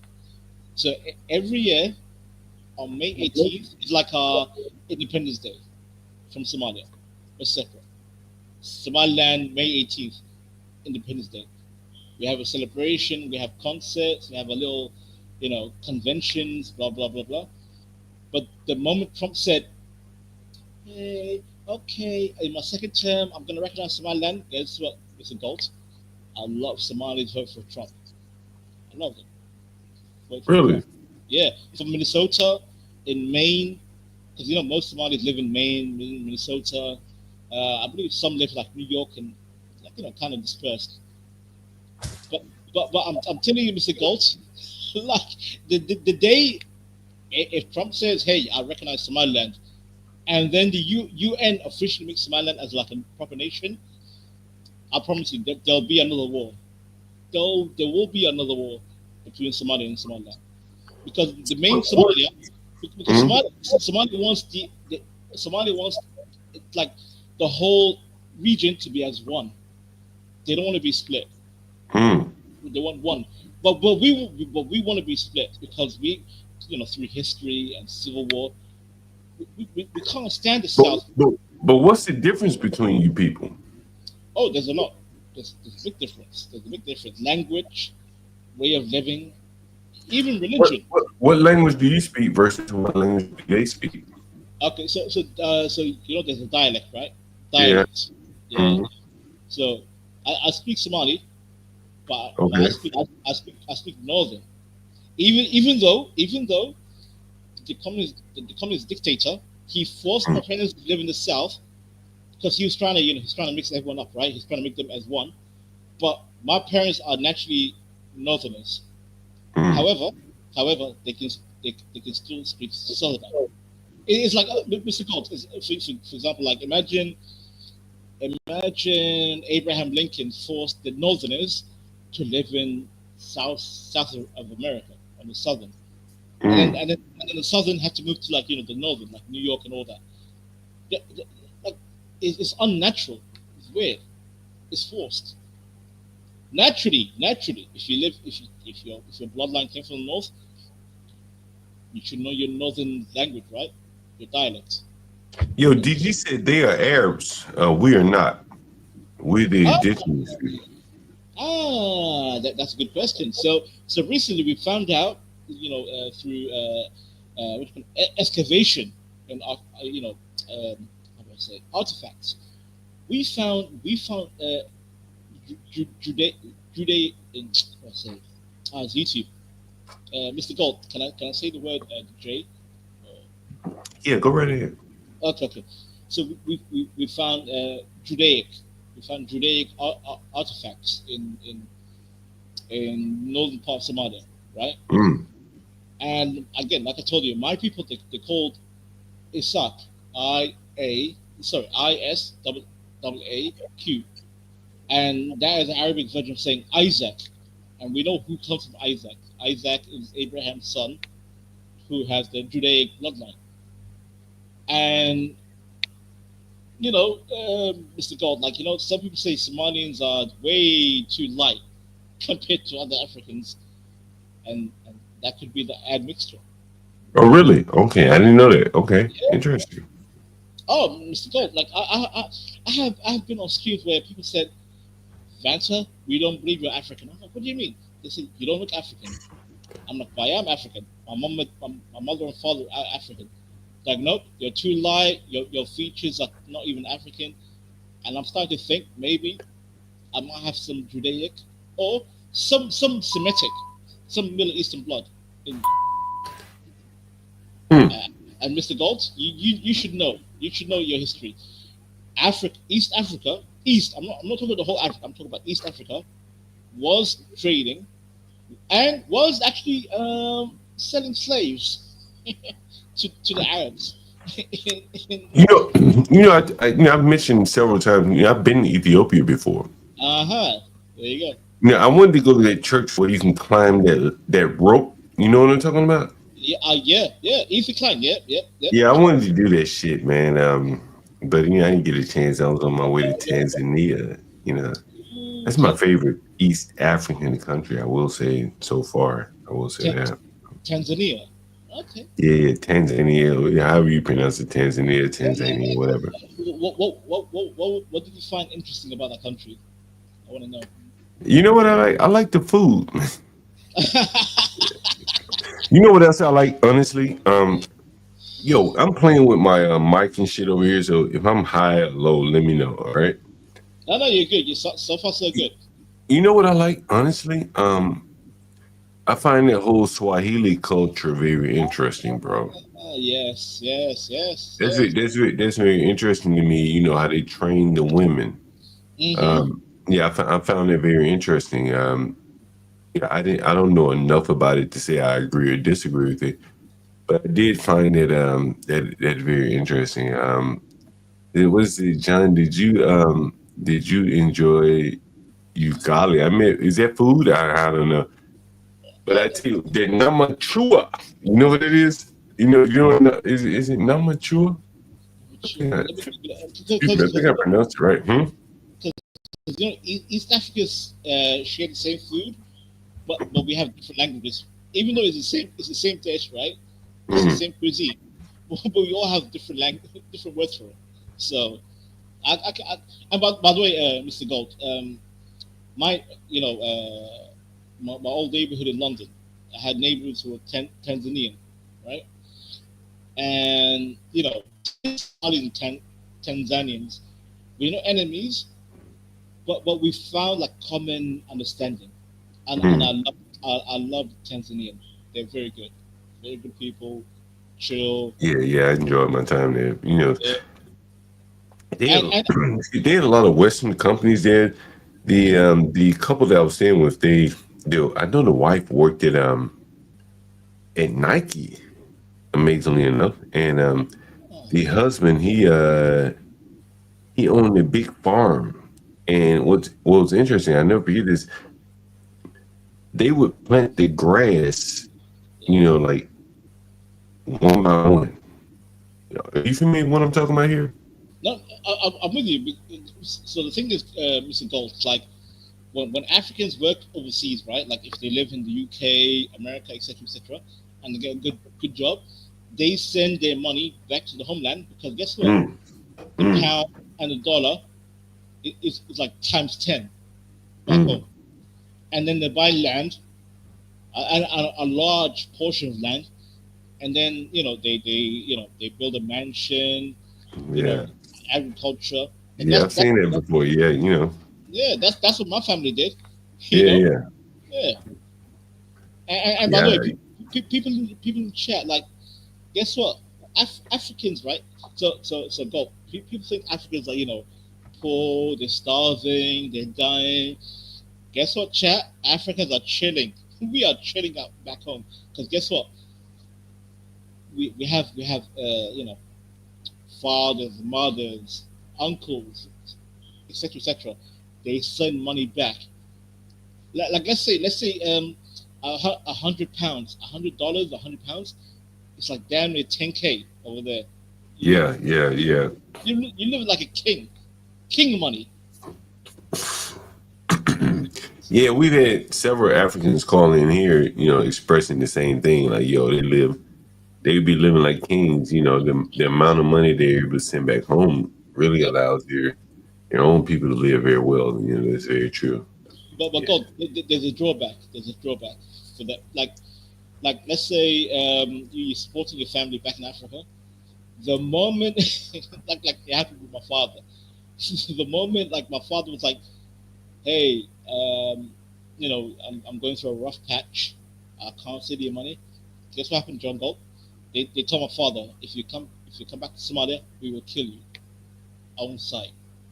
They told my father. Shit. Even if this man was. Yo, you know what's crazy, man? I had a Colombian dude working for me. I met him in a Trader Joe's. You know what Trader Joe's is? Like a grocery store here in the States. Yeah, I'm familiar. Yes. And he worked for me for a while, man. Every day he'd come in the morning, he, clean up, do whatever for paint, everything I needed to do. Yeah. And then one day he said, man, I got to go back home, like ASAP. And he showed me a video of like people outside his home back in Colombia with guns. And I guess he wasn't kicking back enough money. Right. And then, he left ASAP immediately, bro. Back to Colombia there. That's the drawback because back home they're relying on you, and the moment if you're like like a couple of hundred or penny short, they're like, this N word is like he failed us, kill him. Yeah. God damn. So my father. You got a question on the screen here. Someone, Damon Nixon, he has a question for you. Yes, sir. He said, let me Google. So Africans, are relying on the money here. How are you chilling? Well, we'll see. That's the that's the conundrum. So you chill as long as the money stops rolling in. and then you get violent, and then you activate. So my father was looking after his people for like goddamn 30 years. And then as soon as he started getting old and the money was kind of getting a bit slow coming in, they told him, hey,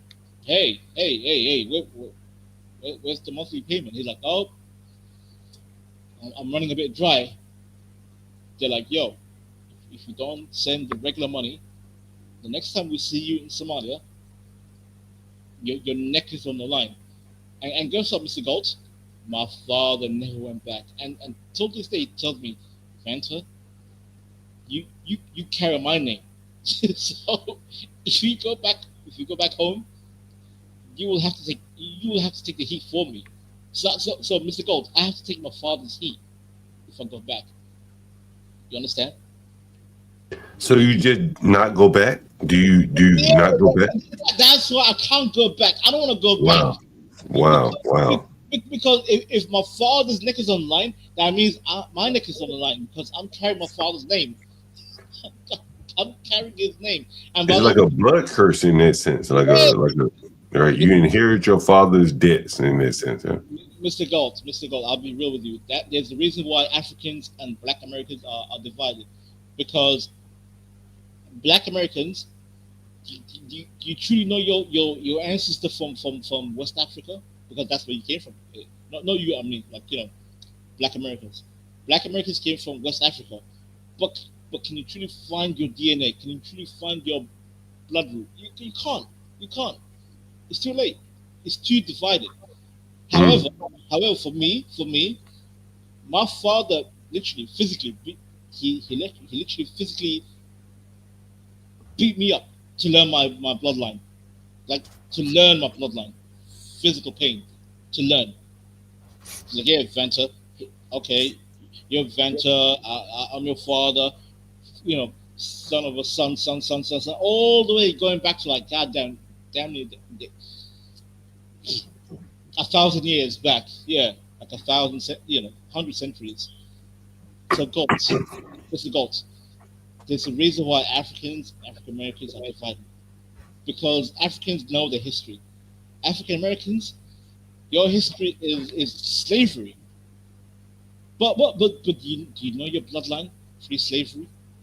Do you know who you were before you were taken from Africa? No. Man, you know, I'm gonna tell you a funny story, bro. I'm gonna tell you a real funny story. And maybe it's not that funny, but it is very interesting. I thought about it long and hard over the years. I went to a restaurant in Brooklyn. I went out on a date one time. It was with a Jewish woman, and she asked me. She says, "Do you know about like your ancestors?" And I can go back to maybe my grandfather, to be quite honest with you.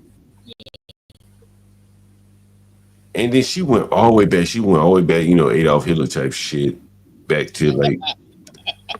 And she said, my grandfather created the tweeter. You know what a tweeter is? You probably don't know what a fucking tweeter is. I mean, a tweeter is a little small speaker. Okay. And, you know, so she was like, yeah, my grandfather created the tweeter during the whole Holocaust shit, right? And I couldn't go back like that far. So I understand where you're coming from. I mean, yeah, I'm not trying to shame anyone, but like, you know, everyone has the limit. Like, how far can you go back? Like, I could go back maybe until the 1400s, maybe. Yeah. Yeah, 1400. Like again, like people in the chat is gonna say, "Oh, Vanta, you know, you're elitist or you hate black people." I don't hate black people. I'm just saying, Africans have the same way of honoring the bloodline. We honor our ancestors, right? And it's unfortunate that Black Americans, yeah, you know, shame on Africa, because it was Africans that sold certain tribes to the European, and then here we are today, right? So, Gold, I'm not blaming you. I'm not blaming any African American today. And by the way, if I say I know my bloodline, it's not flex. I'm just saying. If you know what, actually, Mr. Gold, the Chinese actually have a way longer memory of their bloodline because their shit goes back like 5,000 years, pure Yeah, that's for sure. Yeah. pure bloodline. Yeah, no slavery, no outside interaction. Like they have a clean 5,000-year bloodline. I'm like, God damn, how did you maintain that? How did they maintain that from the King Dynasty? That's crazy. So It's interesting. It is interesting. Very interesting. yeah, but yeah, man, I'm sorry, Mr. Gold. I didn't mean Yeah, to. you're fine. Man. I'm very interested. I've traveled quite a bit, and one of the things I've always found from traveling, I like to learn how other people live. You know what I'm saying? This shit is very interesting to me. So I can listen to you all day talk about one thing. And likewise, because I remember you talking to CT Kiana Cruz, where you mentioned how you have African tenants, I believe, right? And how Africans are more sharper than the African American. So could you break it down for me? Like, do you think Africans are more disciplined and more straightforward? Man, I got an African woman. I got African business partners. I've dated, I'll be honest with you. I've dated mostly, what would they call them? Tethers? Is that what they call them? Tethers? Yeah, tether. Yeah, I'm a Right. tether. To be honest with you, man, I mostly dated, and Kimmy K, she's in the audience, she knows. I'm mostly dating, African Caribbean women. That's just what I've been drawn to. My business partners, by and large, are African Caribbean and two black sisters. I suspect one of the motherfuckers is Ethiopian because she very, you got that Ethiopian look. Right? I love Ethiopians, man. Ethiopian number one. So you ask me a question. Oftentimes I'm probably better, and we have so much fucking content up here. So it's probably easier for me to show you an example than try to explain it. It's probably much more concise here. Okay. And since we have blacks up here, he'll be able to come in as well.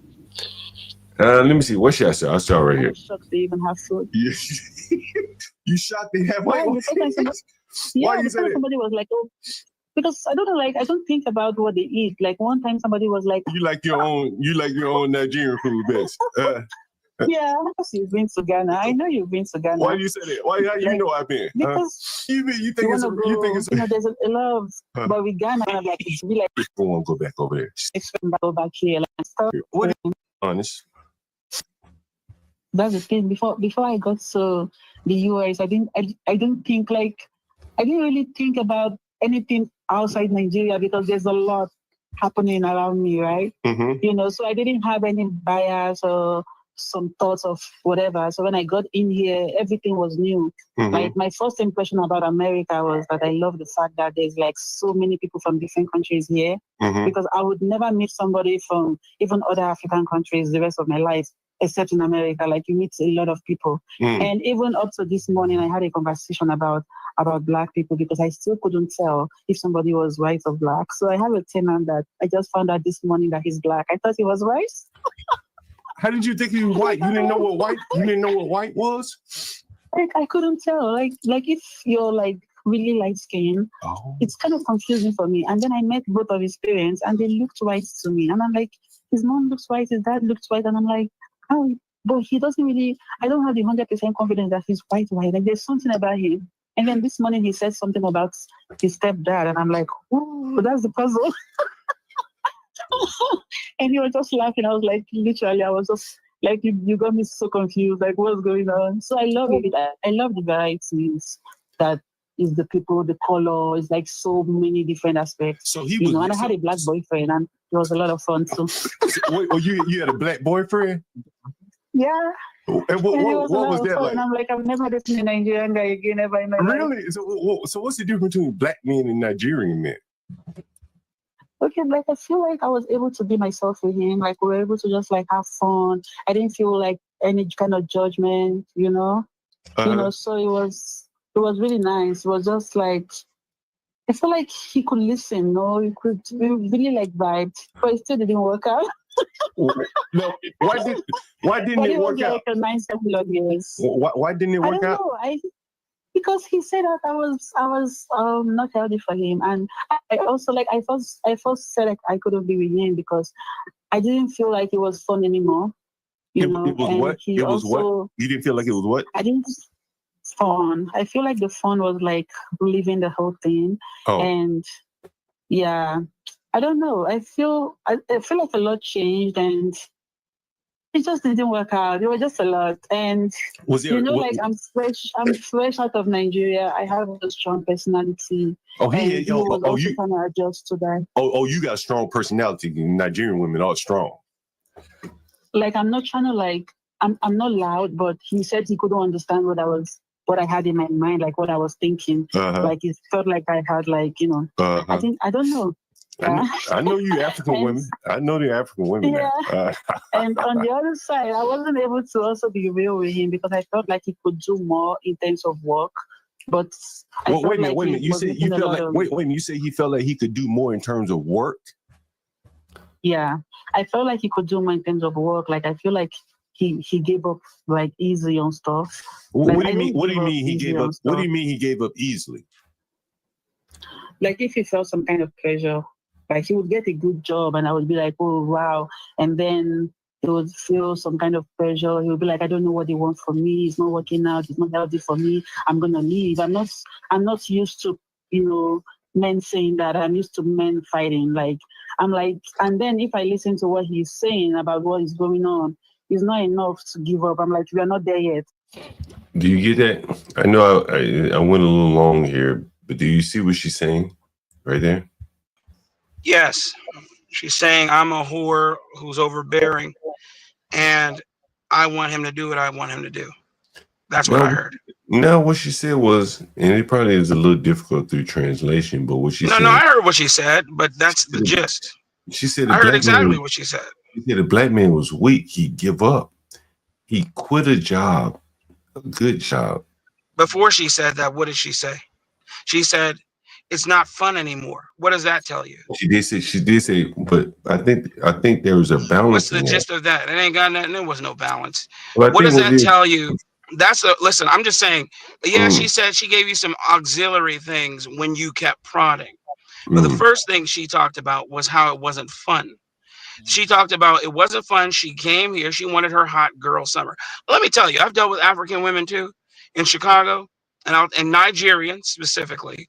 And I haven't met a Nigerian woman who wasn't a whore yet. Period. I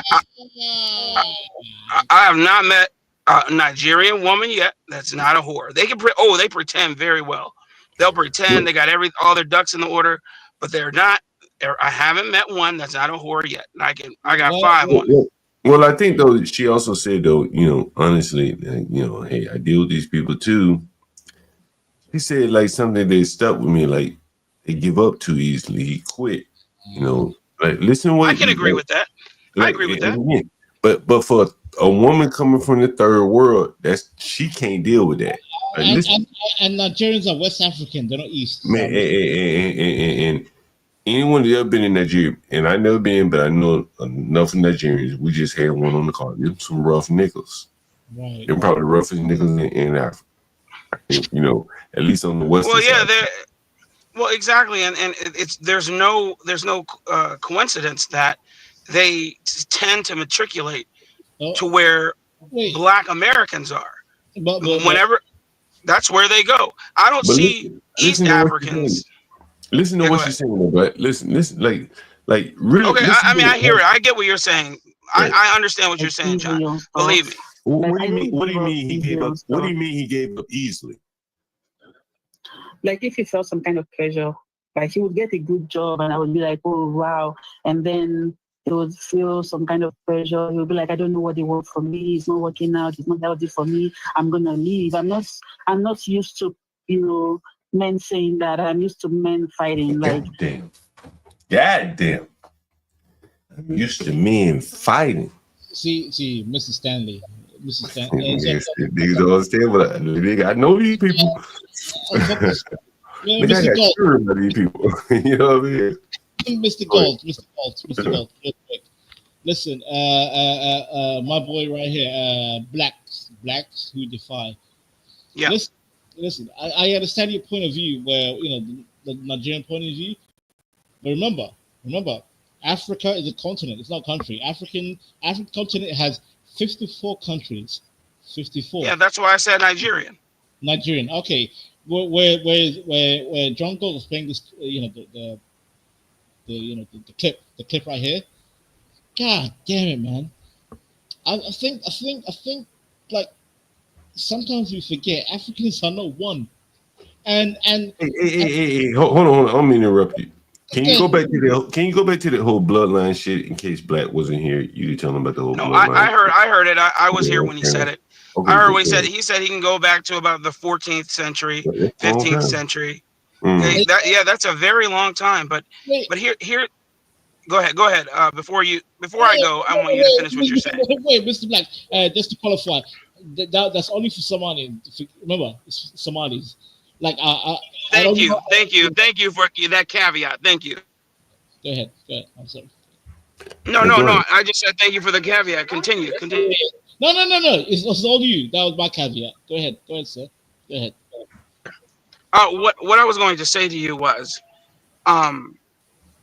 here's my caveat to all of that. With knowing your lineage to the 14th, 15th century, that's great. But I don't believe it's the knowing of your lineage or your history per se that makes you a tenacious or a not relevant, but a productive person. Because you have people who are from the Dominican Republic or from Haiti or from the West Indies who are equally as productive when they come here to America, to the mainland, and their history doesn't go back more than 500 years. So what I'm saying is, with Negroes here in America, there's something particularly damaged with us, and it has nothing to do with slavery per se. I think it has more to do with people pushing this narrative that we can't get right, and we listen to charlatans like Al Sharpton and the lot, and the one who's representing the Carmelo Anthony case. We listen to people, not us per se, but those who for some reason refuse to understand that those are charlatans. They allow them to creep in, and they allow them to, like a freaking bug, get in their ear and run their lives. I believe personally, and I'll land it here, that we're all individuals. I run my family completely different. I grew up in a terrible neighborhood, terrible places in Chicago, and I don't live anywhere near those places. I refuse to go, but my children will never see it because of the way that I decided to raise them, the things I decided to do. So we're a confluence of our decisions. Hey, Black, let me ask you this question. You don't have to tell me if you don't want to answer. Do you live in Frisco? I do. Oh, wow. And that's my point. Give me a second. God damn, you just opened up a can. Give me 1 fucking minute here. I'll be right, man. Give me. Oh shit, I got a minute. Give me 2 minutes. These fucking DoorDash, these GoPuff niggas, they probably can't fucking read a passport. This shit gonna blow my mind. So it'll probably take me about 5 minutes. Hopefully this bitch will be able to figure this shit out. But guys, support the channel again. Nigga John God said I could have left this motherfucker and just walked around the corner to this corner store and bought a 6-pack of beer. But I didn't want to leave you guys, so support the channel. We got these motherfuckers already here. We got Portia J and all these guys. We're running $20 a day for Portia J as always. Universal Jones, HB2N, Get Craig, Stanley Cross, and of course me, John Call here. I'll be right back.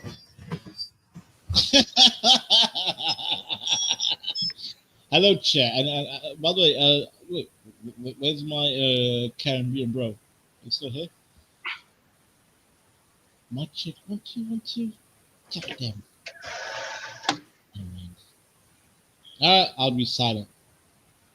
Chat, Go get some drinks, some food, recharge. God damn it. No, it's just funny. It's funny, the stereotypes. I know. This guy, I take one look at Carmelo Anthony's family. The fact that they would have first of all, thank you very much. First of all, I hate talking about this subject because me too. Nobody knows anything about anything. You know what I mean? Right. But at first glance, parents who would have a lapse in judgment as to hire that fool, that buffoon, who's up there speaking on their behalf, can't form a sentence, can't pronounce any of the names correctly. I mean, his mastery over the English vernacular is abysmal. I mean, not even a cursory. He doesn't even have a cursory knowledge of the English vernacular. He speaks Black English vernacular, unfortunately, which is Ebonics. Yeah, that's what BEV. It's a term created by linguists. Black English vernacular. Thank you very much. Have a great day, please. Thank you. Oh wait, what? Listen, I don't care about all this whole AAVE, all this vernacular talk. Let's be real. It's Ebonics. No, I'm saying that's the term that the intelligentsia gave it to legitimize it. But yes, it's Ebonics, and I'm tired of it, man. I'm tired of it. We all have our lazy speak, we all have our the way we speak lazily, but it's just far too too many people are far too more comfortable to speak that way, and then they're lost in translation. And then you have idiot buffoons getting online trying to exegete the finer points of law, and they can't. And then they're telling you, "Oh, you know what they mean. You know what youngins mean when they say touch me and find out." This and the other. I'm like, what are you talking about, man? What are you? You're just as foolish as the lot. Who cares about that, man? But guess what? You get called a coon. You're Uncle Tom. You're a sellout. Uncle Tom Coon. Well, of course I am. I've been called all that my entire life, man. Either they think I'm from Jamaica. Oh, are you from the islands? Because I speak well. Or they think I'm Nigerian. Oh, are you Nigerian? All Nigerians always think I'm Nigerian. They think hold up, bro. See, this is my big beef with these goddamn African Americans. They think Nigeria is the whole Africa. Guess what, African Americans in the chat? Nigeria is not Africa. Nigeria is in the west side of Africa, on the west. And it's not the whole goddamn continent, because you have South America. So you have South Africa, you have Egypt, you have Morocco, Tanzania, Somalia, Ethiopia, Kenya, Uganda. Bro, 54 nations, bro. 54 nations. I dare these goddamn Americans name it. Go ahead, Americans. Name all of Africa. I swear to God. Oh, they can't do that. They can't. But, Nigeria. But the beautiful thing about it, we don't have to. I was going to say, and that's the point. That which brings me to my greater point that I haven't made yet. That all these people want to come here. They want to be here. For all the crap they talk about, us not knowing the different countries on the continent, or not knowing an auxiliary language, who cares? I don't care. You want to be here. You want to be here in America. Toe the line. If I were to go to Nigeria, if I were to go to Ethiopia, if I were to go to what's the country right next to, not Ghana, but there's another one. My neighbor is this. They are Cameroon. If I were to go to Cameroon, Cameroon. My neighbors are Cameroonian. If I were to go to any of those countries, I'd have to toe the line, learn the culture, be, I couldn't just do what I wanted. And it's the same when you come here. You can't just do what you want. Yes, we have actual laws where you have freedom of speech, freedom of religion, freedom of assembly, etc., which gives you, when you get here, you just run with it because you're like, my God, how are you so free?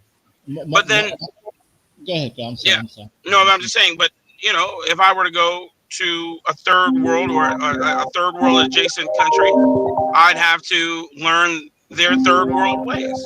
And there you go. What the hell is that? That's not me. Is that John Gold? That's John Gold. Somebody's calling into the show, and I don't have any power to answer his phone. I have no power to. Yeah. Yeah, but again, I could care less about Carmelo Anthony. I'm being so serious. Me too. I don't care about Salute Juan. Salute to the chat. Salute Stanley. Salute Innate. Salute Lindy Lou. Salute Latinos. Salute everyone who spoke to me, because I'm just now looking at the chat. I'm driving, by the way, and I have my phone propped up. God damn. They're gonna keep calling. He's somewhere smoking weed or something. And I don't have any control over over. There he is. There he is. Oh God, thank you, Mr. Gold. That Rachel was crazy, bro. Motherfuckers calling shit. I don't know what the fuck going on. Give me a minute, goddamn. Who the fuck? No worries. But to you, brother, nigga got to pay their money, goddamn. They better be calling. Right? Nigga better be calling. Yeah. You see how long that motherfucker took? Goddamn, get a motherfucking order. Man, hold on. Shit, it probably was a motherfucking. Yeah. Hold on. Give me a minute. Is Portia J in the audience here? We listen to this shit. She is. Oh, shit. Yeah, nigga. I'm calling you. What's up? Hello. Hey, what's up, man? What's going on? What's going on, bro? I told you I was gonna put your cash up on all there. I see you in the audience right there. Elevate, right? What's up? There you go, right there. Hey, what's up? How long you been doing? How long you been doing that motherfucking go puff and shit? Shit, about 3 years. 3 years. Nigga, hey. Yeah. Nigga, you know, I give it to you rough, rugged, and raw here. Nigga, why y'all ain't learn how to figure out them passport shit? Nigga, you know, shit, goddamn. Why y'all niggas ain't figure how to do the motherfucking passport yet? Y'all niggas are talking all this. You live, nigga, so people may be talking. They want to make I ask you questions and shit. Go ahead. Well, why y'all niggas they feel like, man, every time I try to bring my passport, take y'all niggas like too goddamn long. I got your cash app up on the banner, by the way. Elevate, $ LEE 1147. That's correct, right? Lee, yeah. Lee 1147, my nigga. He just delivered me a DoorDash order. It took this nigga about 5 minutes. I ain't gonna lie. You saw how long I was going from the stream. And why the hell y'all ain't figure out? Well, you got practice on these fucking passports, bro. You see how long you took me away from Yeah, they gotta get that together. Y'all gotta get that shit together, man.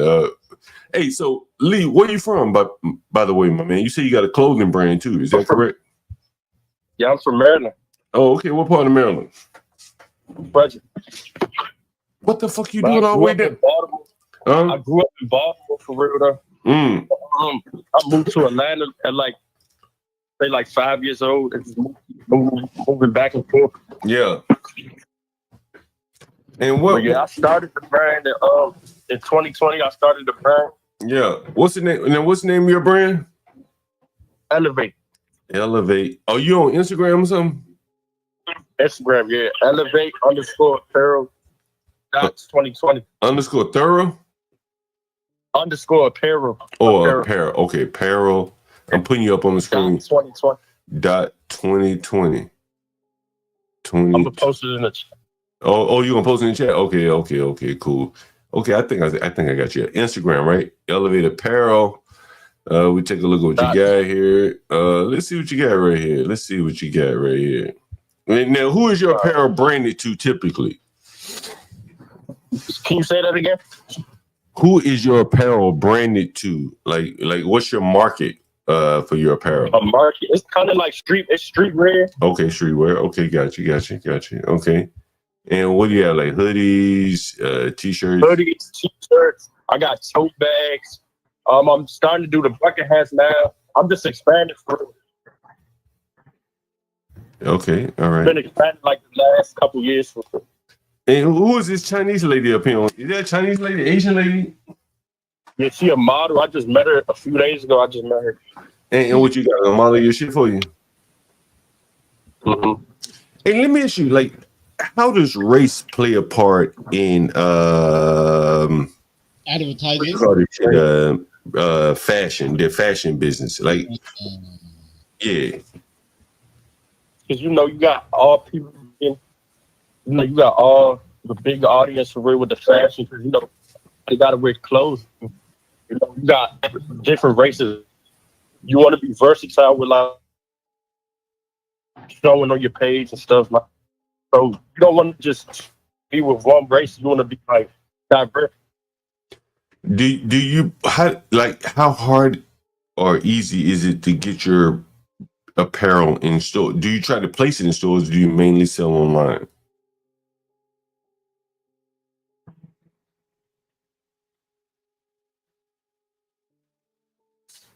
Do you mainly sell online or do you mainly sell in stores? I mean, Mr. Gold. Say that again. Do you mainly sell online or do you mainly sell in stores? I'm trying to get in a store now. I'm actually trying to get a storefront. Not trying to, but I'm in the process of getting a storefront. Okay, cool. Now, what made you want to get into the fashion business, if you don't mind me asking? When I was young, I just liked clothes, like putting outfits together and stuff. Do fashion for it. Okay. Did you go to school here in the DC area? Nah, I went to school out here. I went to Anacostia for like a couple years. Oh shit! Yeah, I'm out with it. Okay. Yeah. You said you wanted to get in real estate too? I'm trying to get it through. Boy, I got that dope over here, boy. I teach you. All you gotta do is watch me, boy. You learn how to sell that dope, boy. It's the new dope on the block. It's always been the dope, but it's the. Mr. Gold, I can show you an advert in China, how they treat blacks. I pulled up a screenshot. If you could put it up. All right, give me a minute. But yeah, man. What is? Anyone got questions for the guy? His Cash App is on the panel. We have his apparel in the background here. Elevate Apparel 2020. I'll scroll down a little bit more. Is this you right here? Let's see. Is this your apparel right here? Yeah. It's the one with the spaceship on it. That's the guy. Look like he's in front of an apartment building with a t-shirt. Yeah, that's me. Oh, that's you. Oh, yeah, that is you. I guess that is you. Okay, got you. Yeah. I manufacture everything. I don't know. I make all the clothes myself. Well, you a 12 o'clock boy. Well, I see you on that bike right there. Oh yeah. Boy, you know that shit illegal right there. Look. DC don't be giving a fuck though, huh? Okay. Is it DC? I see you on that goddamn bike right here. They goddamn what's it oh no, that's somebody I met at the park. Oh, okay, shit. Hey man, for the people in the audience, man, a lot of people never been to DC and don't know what it's like living in DC, man. Mm-hmm. What's it like living in DC, my nigga? It's what you make it for real. I mean, you might see a lot of violence. I mean, it's stuff going on, but whatever you want to pursue, just do it. Like, don't let people influence. Just be yourself for real. Hey, do we got the prettiest women in the country though? We got them. We got them. Man. Nigga. It's a bunch of money here too. It's a bunch of money. Ain't nobody broke. A lot of money. A lot of money. If you broke around this motherfucker, you want to be broke. Would you say that's fair? Right. Hey, but look, we got your apparel up. I'm gonna showcase some more of your apparel, man, and feel free. That. Yeah, feel free to pop in anytime, man. Young man doing his thing. Elevate Apparel 2020, right? 2020, yeah. Hey, do you work another job? Is it DoorDash? Is the only thing? Uber, GoPuff is the only thing you're doing. What do you do other than GoPuff? I do construction. I do I do a couple things for real. Home improvement. Good man. By the way, don't let anyone shame you from your job, bro. Hey, now, how old are you, my man? How old are you, by the way? 26. Oh, you're young. You're almost a Y. You're a little bit older than a YN. Here we go. Hey, let me ask you a question. Okay, all right. Hold on, guys. And I ask a lot of the young niggas this question all the time. I'm gonna start asking young niggas these questions because I'm really curious to know. You're 26. At 36. Yeah, I'm 26. At 36, where do you want to be and where do you think you'll be? That's two different questions. Answer the first one first. Where do you want to be in 10 years? I want to have my own house. Okay. And what's the other question? Where do you want to be and where do you think you'll be? I think I'm gonna have a couple retail and a few houses. I think I'll have. My man, hey, you guys support the guy. Elevate. He has a apparel business. The man's aspirational. You work during the day. Hey, you paint? You know how to paint? I paint too. Yeah. How good of a painter are you, man? I don't want no fucking paint on my floor. If I hire you to do a little paint for me, I don't want a whole bunch of fucking cleanup. Huh? You think you could paint a room? I maybe I test you out. Paint a room. Yeah, I can paint a room. All right. No, I know how to do that. All right, well, send me this number when we get out the call, and I'm gonna show you a room. I'm gonna see what you can do right there. How about that? Gotcha. All right, my man. All right, y'all guys support his channel, support his Cash App as well. Thank you, man. For hey, nigga, learn how to do them passport too, because I don't want you to come back to my house and fucking take 5 minutes. All right, my man. All right, John Goff, the urban landlord here. I think. Mr. Gold, I was going to say, I'm an illustrator, and my boy right here he's like an artist. We can collaborate, man. We can yeah, right. Yeah. Oh yeah. What's the fucking AI shit? Yeah, because I'm a traditional, pen and ink. I'm old school artist. And you're an artist too? Yeah, I'm an artist, bro. Yes, sir. Hey, would you mind emailing me? Would you mind sending me an email? I'd like to talk to you about some stuff I'd like to get done. Who, me? Oh, yeah, I can. Hey. Okay, my email is. Go ahead. Blacks, put it in the back chat. Hey, Blacks, let me put it in the back chat. Put it in the chat right there. Hey, I can't type, brother. I can't type. Oh, shit. All right. I'll cover you, Blacks. Don't worry. I got you. All right. Thank you. Did y'all niggas see them street interviews in them YNs, nigga? Who saw them little YNs? Anybody see the little YN? Boy, them little niggas were wild as a motherfucker. Anybody see them niggas? YNs? What are you talking about? I played them, man. That shit made me want to get back out here on the motherfucking street interviews, bro. I enjoyed that shit like a motherfucker. Huh? No, I'm saying, what YNs are you talking about? There are several so-called YNs. Bro, every time I interview one of these little YNs, I'm sorry asking you niggas, in 10 years, where you see yourself, YN? And so when I interviewed the little YN the other night, I did some street interviews. Like, how many of them niggas said basketball? How many of them basketball? That shit was kind of made, but it was sad. It was made, and it was the one little YN, the one that was the most outspoken. I could be off. The most outspoken are usually the smallest ones, right? He was kind of small, but I could see a little, and y'all niggas probably let John go. That nigga ain't nothing but a criminal. But I could see a little something in the boy, honestly. That's what I mean. I don't know if you noticed. Like, he was the most jovial, the most talkative one. I feel those are the most jail-bound ones, right there. Well, I don't think he had that heart, that criminal heart in it. I think. Okay, say more. If presented with multiple avenues, he would go one way over the other. You understand? Who are you talking about, John? I'm sorry. Man, y'all niggas want me to play no white. Y'all niggas that want me to play. No, I don't want you to play that. Please don't play that. I just want. Okay, I don't want you playing that. I don't need to see any more. Who coined that term, by the way? Who started that? I don't know. The little nigga that had the box. Yeah, that's the one. Ironically, they had the most promise. Nigga cut that box off right there on this goddamn stream. Black. That nigga took his box off on the stream. Blacks. Straight up. That bitch, I'll put it on the table. right, well, let me ask you, who came up with the term YN? Who do we know the etymology of that term? Might be Wayne W. Miller. I heard it first from the Meek Mill Dreams and I'm sorry, what was it? The Dream Chasers series mixtapes from 2011, 2012. That's why I first heard the term. 2011, really? 2011.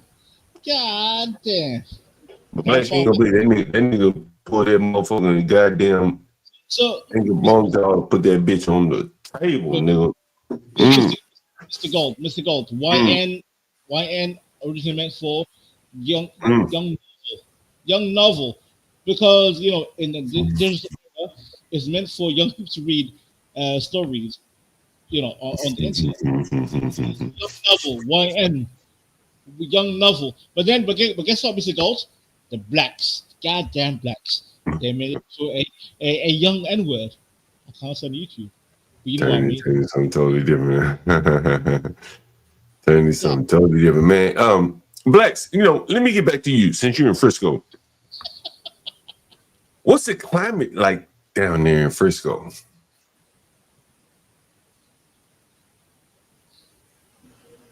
Hello? Blacks, don't hurt his feelings, blacks. No, I want it straight. I want it straight. Like, I don't give a fuck what it is. I just want to know what it is. What's it like down there, blacks? What's it down there like him, blacks? Yo, God, that was funny. No, I'm saying blacks lives in Frisco, right? What's it like in Frisco right now, blacks? Is blacks here? Maybe he stepped off. Okay, anyway, another question for another black, maybe. Talking about it, nobody cares. Everything that's being talked about, is what's being talked about online and on legacy news. Other than that, if people are just living their lives, man, nobody cares about that garbage. Okay, let me ask you this, blacks. You know anyone that sends their children to either one of those high schools? I do know people who send it. I actually coach them. All right, here's my question. I actually coach them in baseball. All right, here's my question.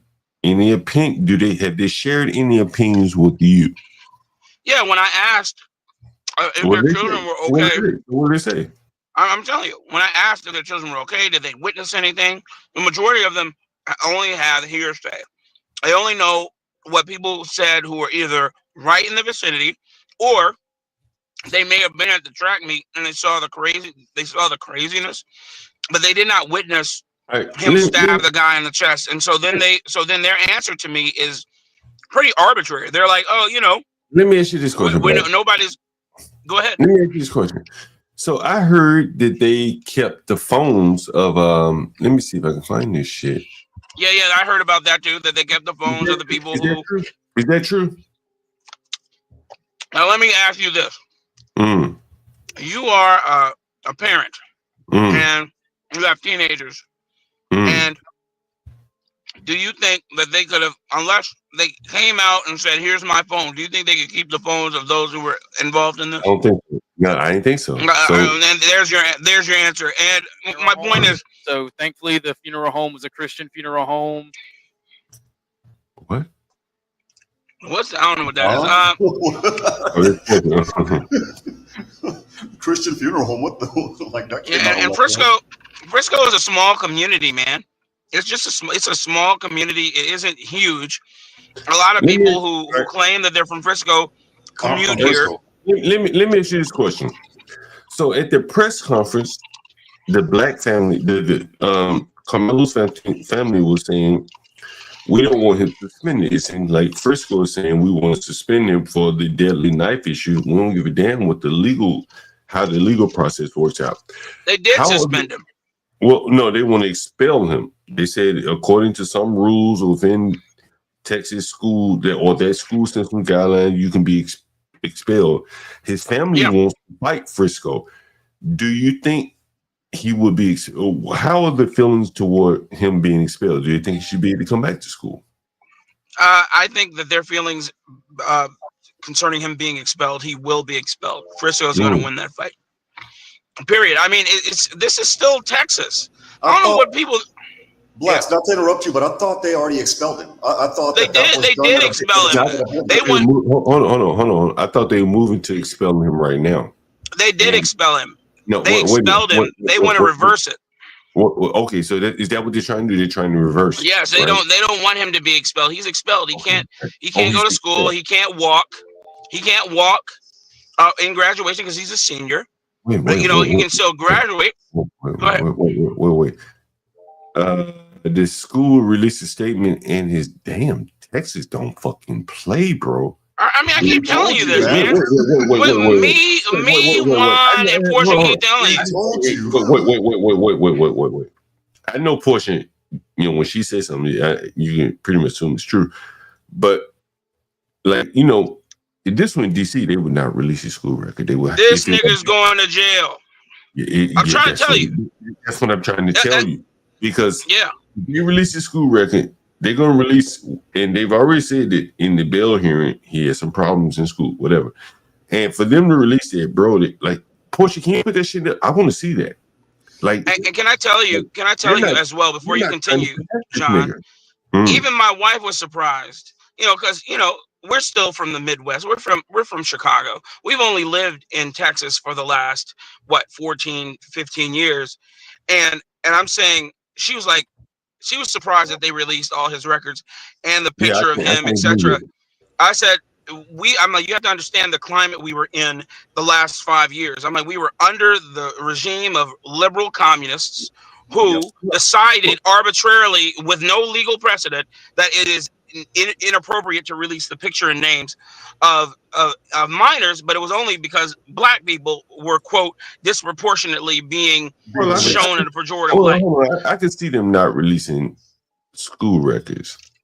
And this is one thing. That's public record, is my point. Well, school records, if you go to public school, it is. You go to yes, it is.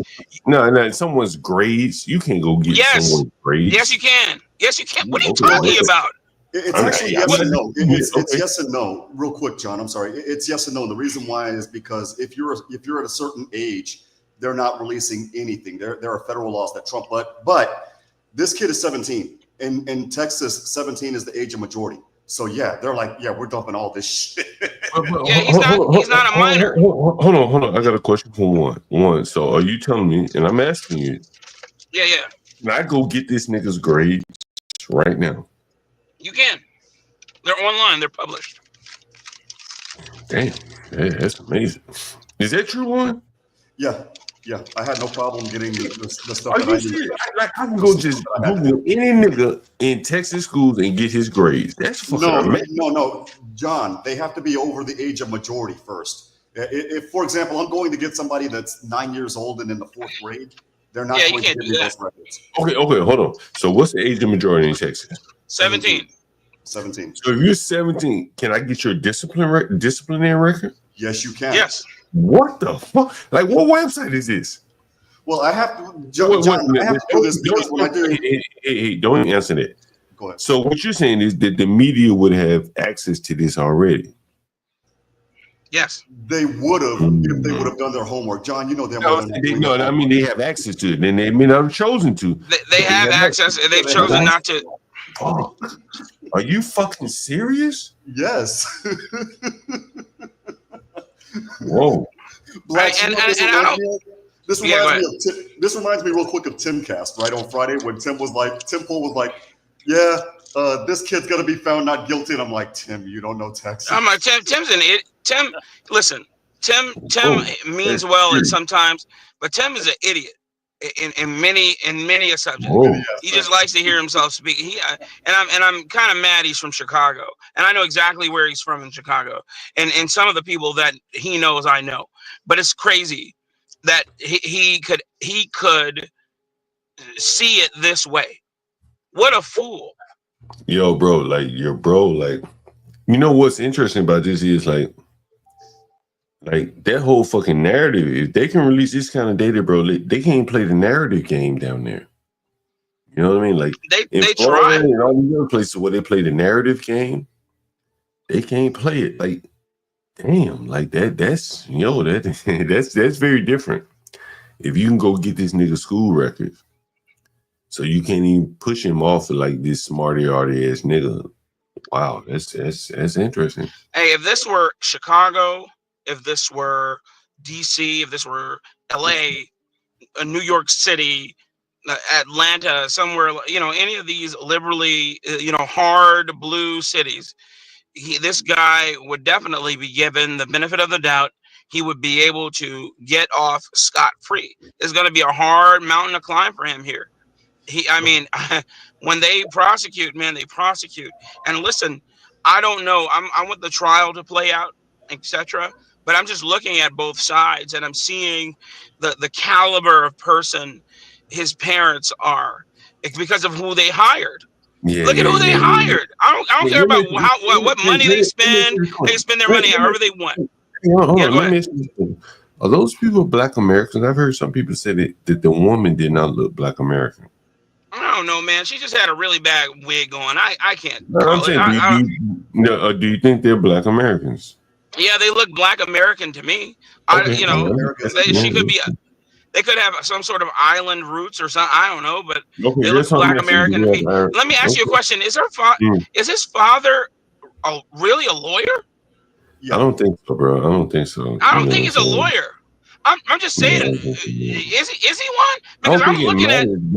But blacks. What I'm saying is that I think a lot of these things that we're talking about now have been fabricated by way of the those GoFundMe contributions. I think that's where the whole bullying accusations came from, was GoFundMe. Well, remember, yesterday, I chimed into your channel, and Stanley, my brother in kind, was playing. What's that boy's name? What's that dude's name? Cellulite and the Zoo Crew. The rest of them on. You talking about the declined lawyers? Who are they? I did a react to one of the lawyers he showed. It was just Cellulite's not a lawyer. Cellulite's not a lawyer. He's from Detroit. He's a cook. He showed a black lawyer from South Dallas named Corbett. No. From North Carolina Central. Yeah, that guy. Yeah.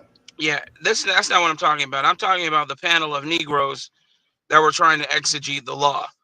And I'm like, you saw that, two blacks? Yes, and I told Stanley, in jest, of course. Why are you playing this? Trying to listen to these illiterate Negroes exegete law. And then you had that other buffoon, not Charlemagne. What's that dude's name? I can't remember the guy. People don't like him very much. He's from New York. Whatever. They were recycling big words and using other different. Oh my God! I'm listening to them filibuster. I'm like, man, I wish Juan was up here so we can have somebody who actually knows the law. It can just take these people to task.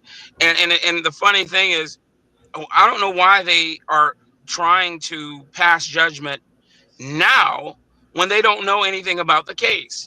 We got people talking about what self-defense is according to the law. I'm like, you don't even know what self-defense is. You don't know Texas law. Yo, blacks, let me play you this. All right, I want to play you this, guys. You should be able to hear it. I ain't even gonna put them on the stream. Fuck that. Listen to this.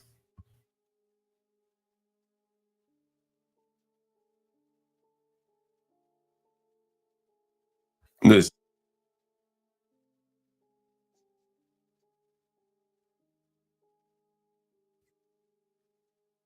We can't hear anything, brother. I'm sorry. Yeah, I don't hear anything. Oh shit, man. Yeah, motherfuckers calling. Yeah, Hold on. we can't. Oh, hold on for a minute. Hold on. What the fuck, man? Hold on. Hello? Yeah, hi, this is Mark. Yeah, what's up? Hi, this is Karan. I was inquiring about summer subleasing. Mm-hmm. Yeah, we have many rooms available. Many rooms. You look for Northwest or Southeast DC? Probably like Northwest, kind of somewhere closer to Columbia Heights. Okay, sure, no problem. We have Petworth. Are you familiar with Petworth, Northwest DC? Yeah, I'm familiar with Petworth. Petworth is a neighborhood north. I guess it'd be more easterly of Columbia Heights. Okay. Yeah, that should work. Is there anything in Columbia Heights, or is it just mainly just Petworth? Just all Petworth. For Southeast, you want Southeast? We got a lot of rooms in Southeast. Okay, then yeah, I think I think that I'm interested in a Petworth one. Yeah. Did I send you the playlist or no? Yeah, I think you did. You sent me something with some listings, like the YouTube. Yeah. Take a look at that. We have many more, but this I don't know, 6 or 7 of them that we have on YouTube. All of our rooms are somewhat similar, and so I think most of those are in Petworth. So you take a look. When are you looking to come by and take a look or book a room or something like that? So unfortunately, like I'm in a law student in Chicago. Oh, what law school, by the way? Chicago, Kent. Okay. And what did you come here for the summer? For the summer. What are you going to be doing in DC for the summer? I got a summer legal internship. And where you going to be working, if you don't mind me asking? I'll be working for a labor and employment firm. Oh, okay, cool. Okay, all right.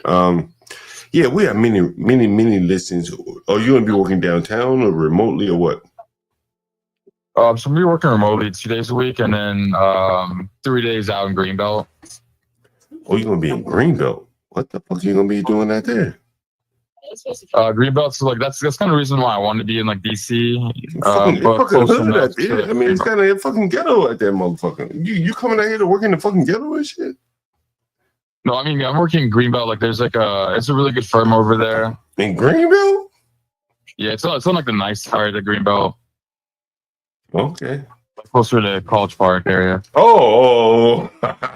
You said College Park. You should have said that. Okay, I got you. I got you. You should have just said College Park. But then I don't understand what you said. When you said Greenbelt, it's oh, fuck, that's kind of hood over there. All right, College Park. Yeah, so I wanted to be in like these. I think Petworth. Petworth hot, bro. Petworth hot, bro. You like Petworth? I promise you. And I got some hot shit in Petworth. I promise you.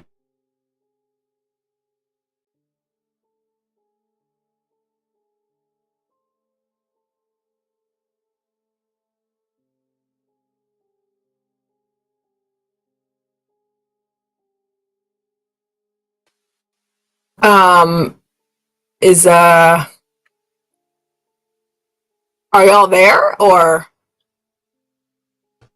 I'm here.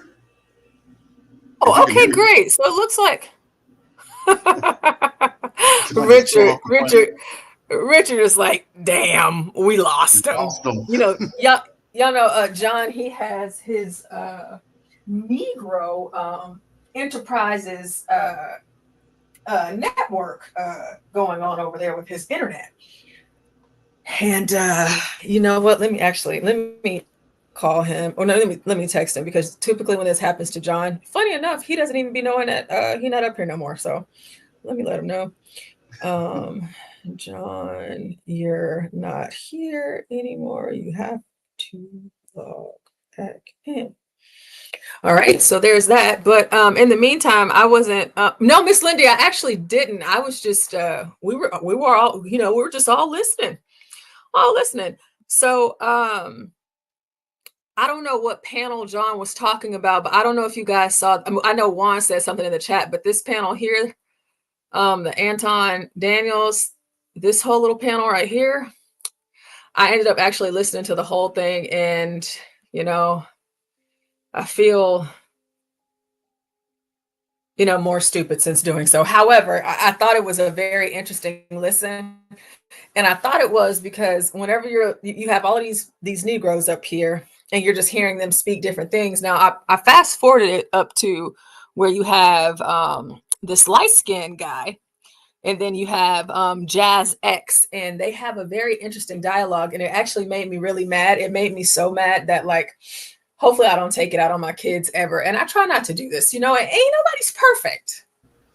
But, if the Negroes don't want to learn. We're about to lose brain cells. If they don't want to learn, what do you do? If they don't want to know, you can't make them want to know, And just to see this display where nobody knows what they're talking about, but they're just talking. And then also the fact that everybody is actually on this panel and nobody decided to actually look it up. I was just pretty disgusted. But John, we have John back. Hey, John.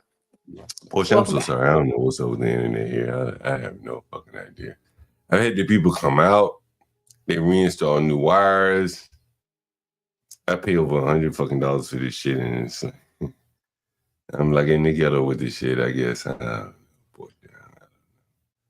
Anyway. That was a guy from some school, University of Chicago. Did you get everything settled with your Portia, I'm down in the dumps here, Portia. Oh well, John, if you go ahead, what you say? I was just gonna say, I think I have it. Okay, I do have it in the back as well. I put the link in the back because I don't know which panel you were talking about. I don't know if it was the Anton Daniels one with all of the black people just talking about the case and just talking. No one, I can see you in the chat. We can see you in the chat. Oh, Medium E is in here. Yeah, we can in Medium E. Okay, what's up, Medium? What's good, bro? I just wanted to say to everybody, hey, Medium E. For those of you that do not know, I just actually posted the link in the chat. I have posted it on our community tabs as well. Jenny is in a great deal of need right now. So I have her Cash App up as well as her GoFundMe. Unfortunately, in the most unexpected way, her husband passed away the other day. And for those of you that do not know, they just had their beautiful baby boy about 4 months ago. This is such a hard thing, you know, and then even because it's Jenny and it's, you know, it's so many things. So you guys, if all you got is a prayer, please pray for her. And if you have anything at all, you know, any donation, if it's $1, $5, $50, $20, whatever it is that you have, you know, your situation, but we want to make sure that we are sending love out to Jenny as she is going through such trying times right now. And for those of us that do not know what this feels like, and those of us that do, it just always feels good to have somebody there that you know is thinking of you while they're going through this. So I want to make sure I let you guys know that. And in the chat, I will be dropping the link throughout if you guys do not mind. If you got it, to support Jenny. You know, but John, you go ahead. I was thinking about that. I was talking to that about a couple of friends of mine. You know what I'm saying? It's like, you know, we encourage these women to stay at home and shit, and you know, it's a beautiful thing. You know, like, you know, honestly, you know, for those of us that have had the opportunity to have our women stay at home with our children, you know what I'm saying? It's a beautiful thing. And but you never think about the other side of it. Well, what happens is the man who's providing that, you know, the ability for her to stay at home, if he's no longer around. Most of us don't think about it. These people are young, vibrant, and shit like that. Yeah, and, very young. Yeah, you know, and very young. I mean, she sacrificed a lot to be a single mother. Many of you niggers, red pill niggers, always talk about it. She was very womanly. You know, my experiences with her, very, very womanly lady. She's such a lady. She's such a lady in all of her many ways. Yeah. Very submissive. She is the lady. She's a praying woman, very conservative woman. I mean, Jenny is all of the things, John. She is. Like true follower of the Bible.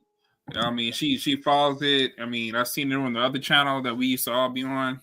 I always kind of saluted her. I mean, I didn't agree with everything that she said, but she seems like to be a very genuine. Well, you know, man, she's a good person, man. Like very good person. It's one of the things we got to get beyond, bro. Like, we all individuals, bro. Like, all of us motherfuckers ain't gonna agree on everything. Like, nigga, you got a million different opinions on a million different things. But could you live next door to her?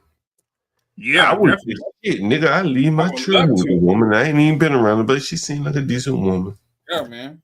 And all you niggas is probably about to go donate them Carmelo Anthony's funds so you go ball out. I mean, show some love for the woman. You know what I'm saying? You know, I saw. Please do. And I'd rather chew on rocks than to donate to Carmelo Anthony. Well, donate to this Right. woman. It's like whenever you think about Carmelo, you know that, it's a whole bunch of white folks donating to Carmelo. But if you guys going out, check it out, and shout out to all of you guys. Yeah. Just a part of not just our channel and this space, just the whole community together as a whole that we've created and formulated the bond between so many of us over the years.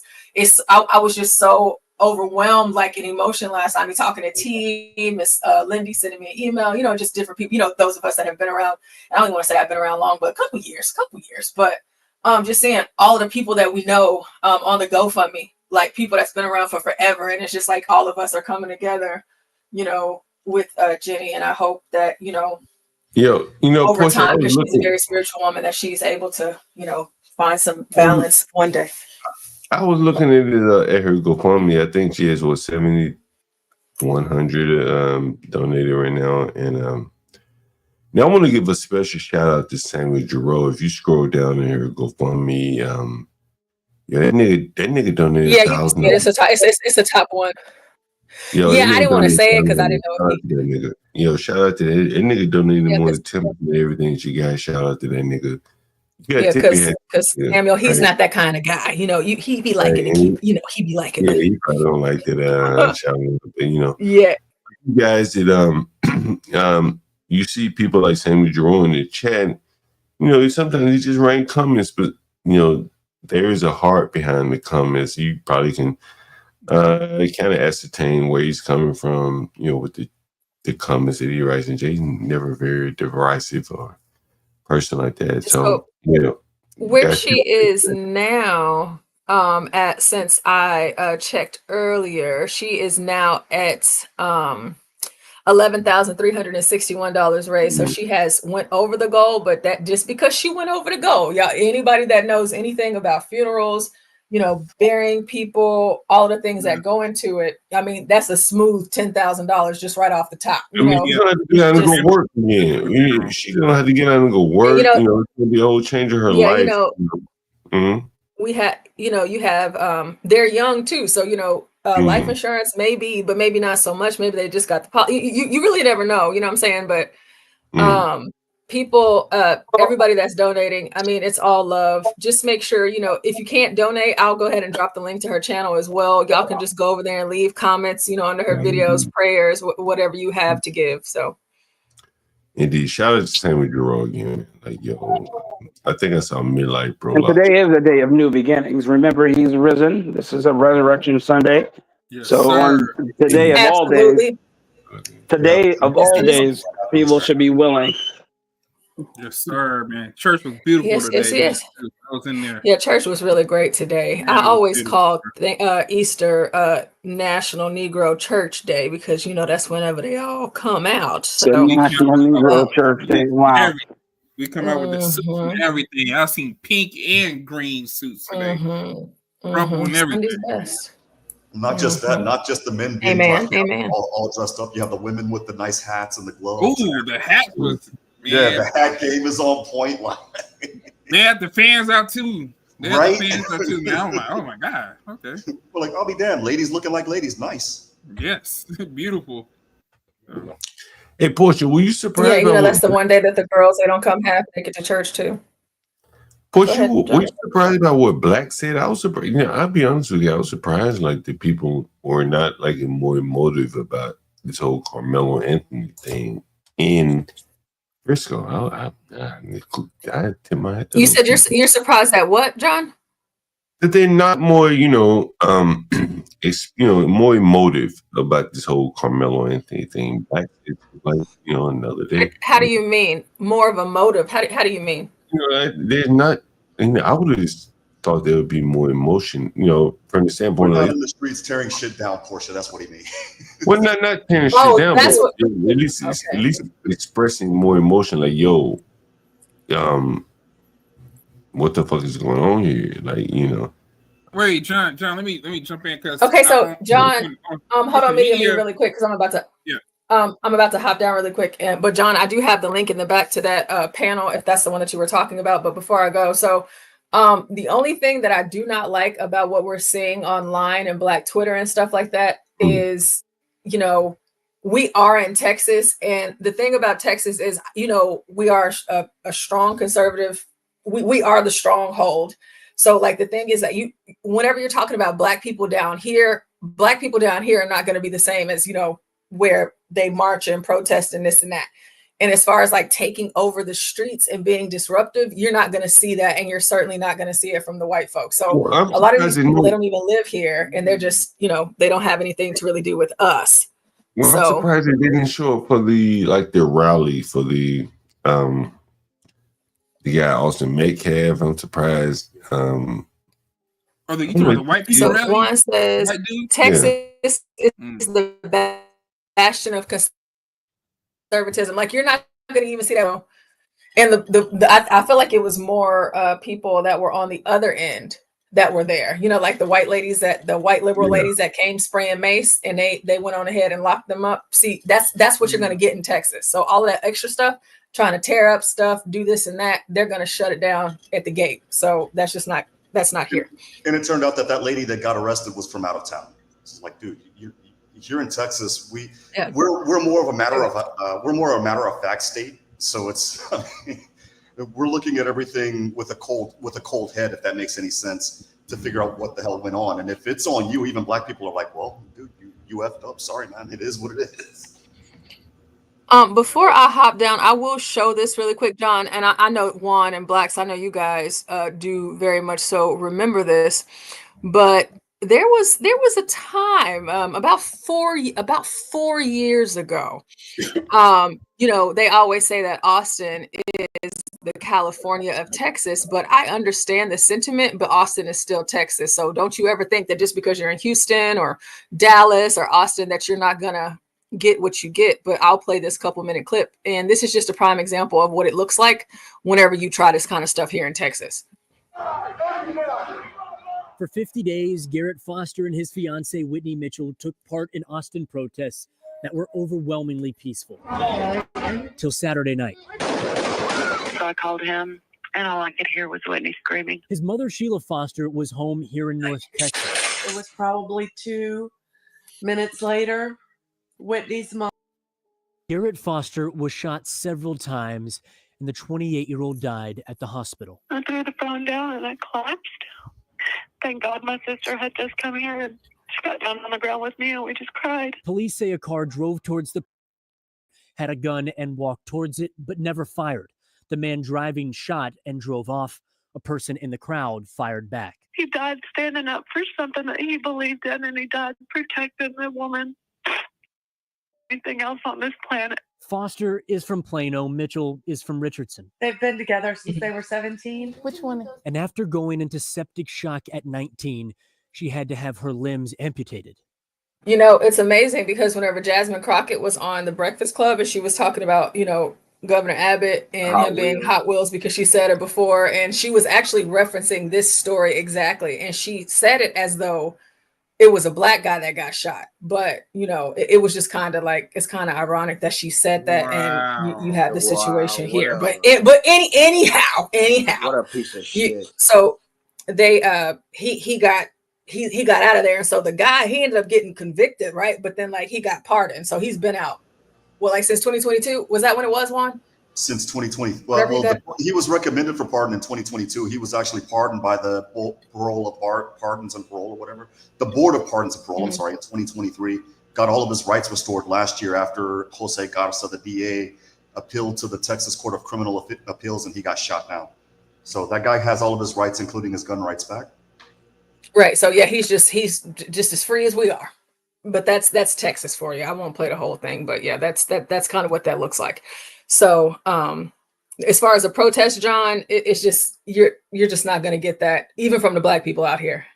Especially during the summer of love. Texas is hot. Ain't nobody trying to be outside doing all of that. But what about the white people though, Portia?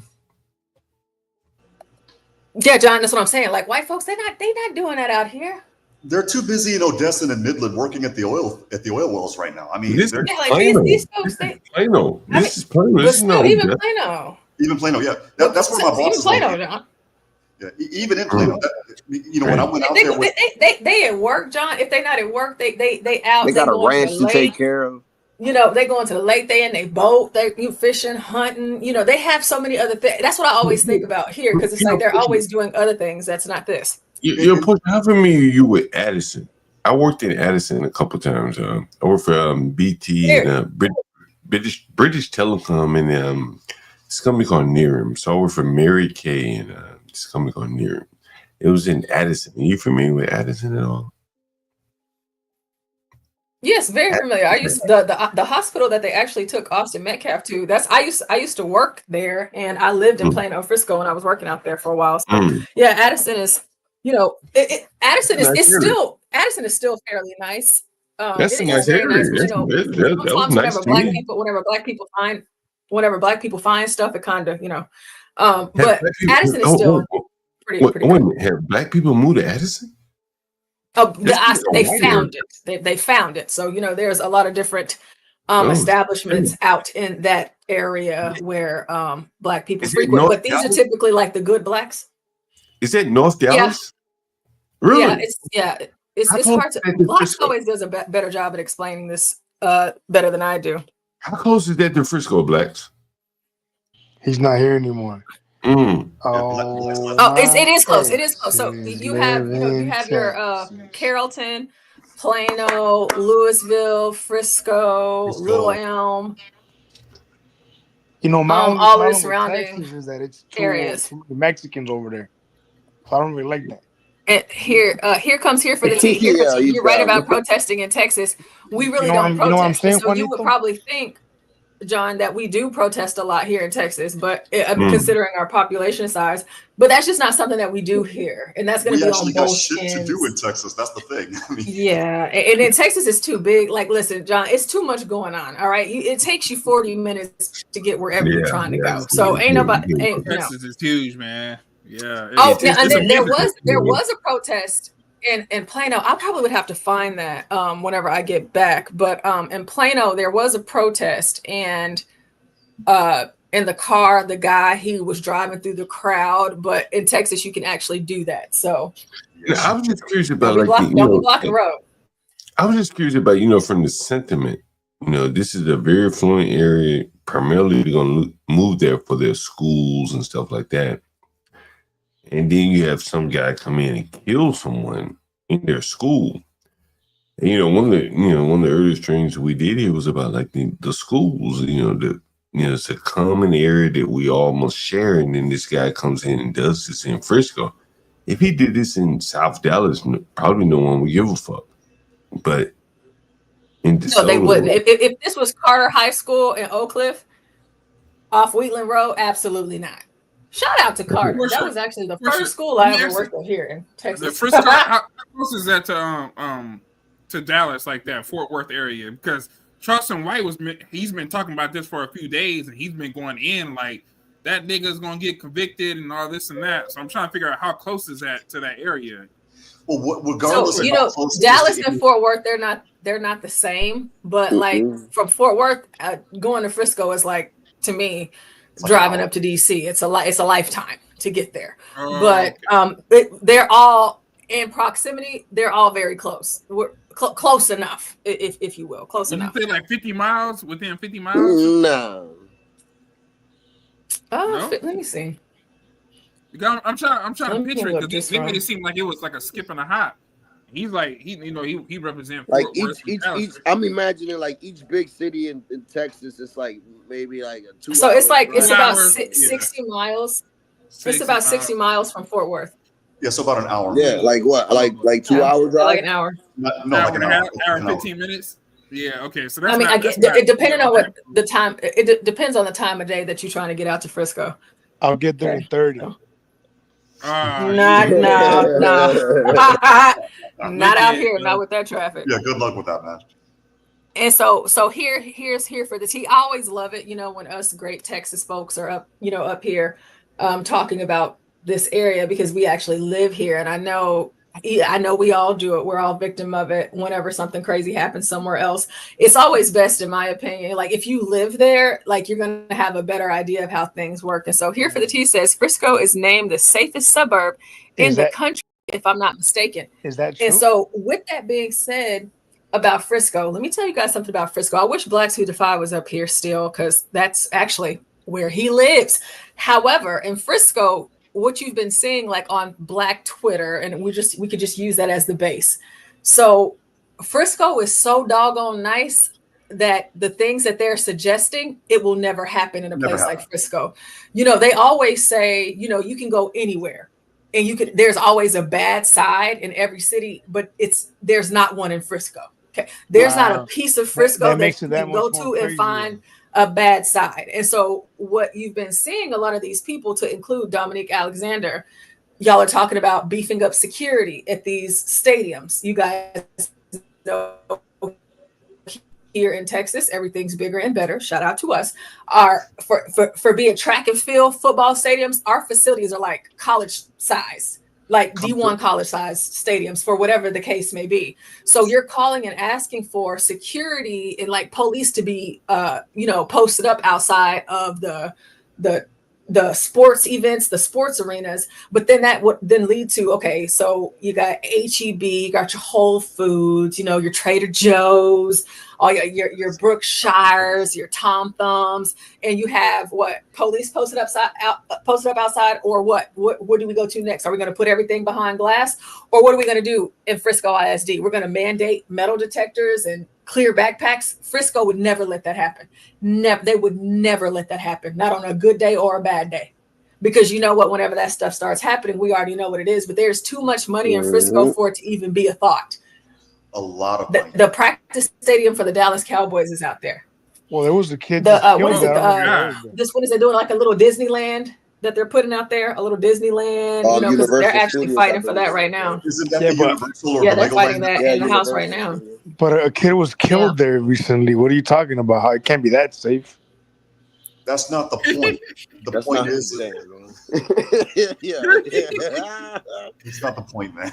Kimmy Cakes, yeah, Universal Studios, and like T, you know what, T, like the one thing I've been seeing, like these little commercials here and there, and like the articles on the floor right now, because we are in session. A lot of people, like in Frisco, a lot of them, they, you know, there's jobs and stuff and things like that, but a lot of people in Frisco, they're not really interested. I mean, however much they can do to stop it, but I think that the idea of Section 8 and affordable housing coming to Frisco, that kind of outweighed That's not Universal. That would be that goes in everywhere. There goes in everywhere. If they do that. Yeah, I mean, but the Black people too, because you guys have to understand and know, like y'all see Carmelo Anthony, like they live out there, like Black people live out there. You know what I'm saying? They live out there, but these Black people, they don't want that stuff either. You know what I'm saying? Because they make money. Like the average income is well over $130,000. Yeah. Again, my boss is an example of it. My boss. Yeah. His office. But that's not that much money though, Juan. 130? That's not that much. I mean, but that's a lot in Texas. What? That's a lot in most places, bro. Yeah, that's a lot in most places. That's a lot in Texas. I mean, I know, like, you know, Chicago and stuff like that, like the cost of living, things like that. You know, we ain't on that type of time out here. But Kimmy Cake says you don't need a bad side for people to make bad choices. It's what we are seeing in this case. They came from good homes and good areas and still made a bad choice. And Kimmy, that is also very true. And that's to the whole idea of the two-parent household.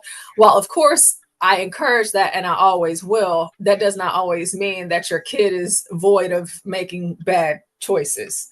So, but as far as like kind of hooding it out, that's kind of how I would describe it. That's not going to happen in Frisco.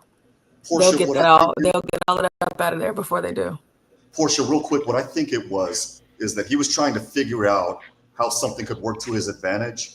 And, you know, 9 times out of 10, we're doing something small. For example, my mom says, get cookies out of the cookie jar. She didn't say how many cookies, so I grab a whole darn thing, right?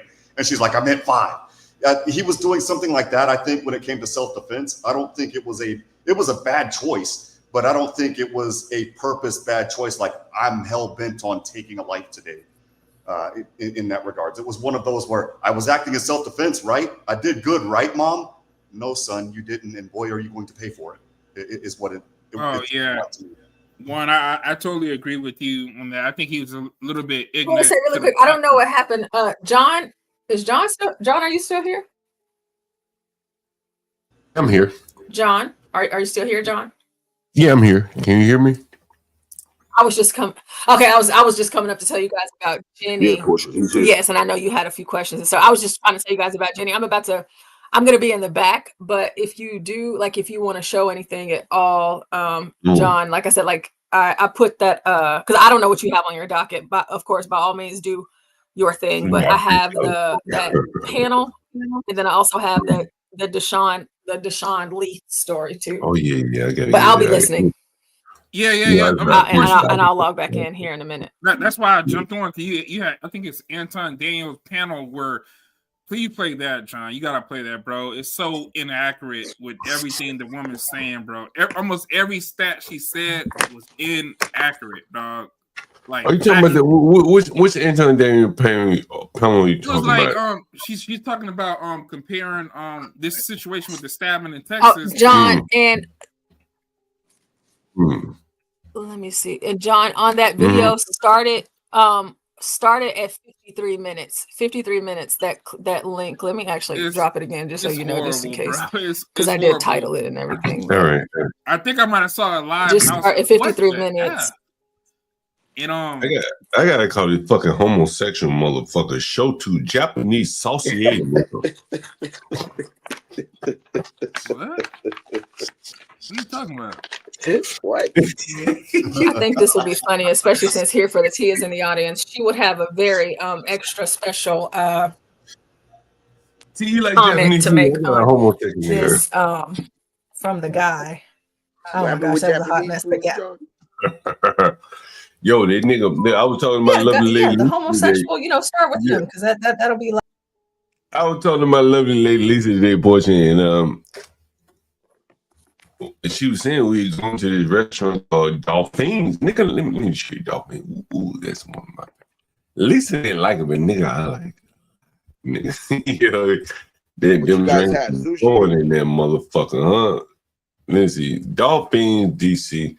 Let me call this saucy ass nigga. Yeah, we call it nigga. Saucy ass nigga. Saucy nigga. Hey, Juan, is it true what they say about Texas? Hey, wicked nigga. I saw them niggas in Chicago getting with man. You tell me nigga be walking around with them motherfucking choppers. They walk around with them. You be right, nigga. Cause them niggas walking around them choppers, boy. They doing they go the police just can't do nothing about it. That's you chopping up, boy. Yeah. Constitutional carry. So yeah, I mean, yeah. Oh yeah, look, believe it or not, don't touch anything. They got third world Afghanistan looking shit. That I saw it in Chicago. But nigga, me and my lady were with the Dolphins. Oh, Lisa she ain't like this shit, but I liked it. Fuck it, the drinks were good. And it was something on the menu I wanted to share with you guys. Let me tell you, like, it was crawfish season. Okay, y'all need to like crawfish. Let's see. Menu. Oh, here it is. Oh, this is good right here. Muffin leather board. But you ever had foie gras? Anybody ever had foie gras before? You see a foie gras? Yeah, I've had foie gras. Yeah. But it was something I wanted to share with you. What the fuck is it now? Maybe they don't have it on the menu anymore. Oh yeah. Dinner. Give me 1 second. Oh, this is it. Yo, the fucking bread service at this motherfucker. Oh my God. Yo. But it was something. Let me see if I can find it. Oh, this is it right here. A fucking pig ear salad, nigga. What the fuck? Y'all, this shit'll blow your mind right there, my nigga.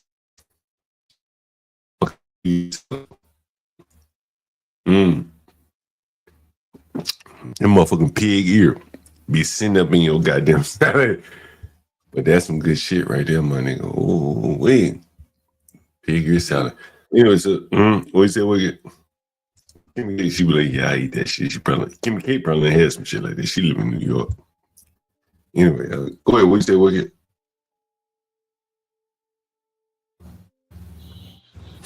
Nah, none. I was just giving Juan some shit, you know?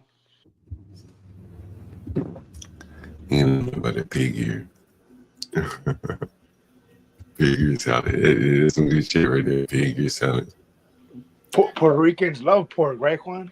Yeah, I fuck with Eat it pork too. with everything. Yeah, I fuck with it. The figure there it is. Figure it. Well, that plus seafood. I mean, either or. Puerto Ricans love pork and they love plantains, John. I don't know if you knew that. Man, you know, I can only fuck with you, nigga. I can't fuck with that mofongo, man. I don't like that shit, man. I really don't fucking like that shit, bro. Yeah, I don't fuck with that mofongo shit, man. What, John? I can't fuck with that, bro. You don't Like, like only mofongo, plantains I'm gonna eat, nigga, they gotta be sweet. You basically insulting our name, bro. Yeah, I can't fuck with that mofongo shit, man. Like, I can't fuck with it. This shit gotta be sweet for me to eat them. You know what I'm saying? Well, you can make it. You can. There are actually sweet variations of mofongo. It just depends on how long you let the plantain ripe. I mean. Yeah. If it ain't right, my nigga, right? I can't fuck with it if it ain't right. Hey. Let me call this show too saucy nigga. I'm gonna say this is the hospital. Niggas tell me he at the hospital. Nigga, I don't give a fuck, right?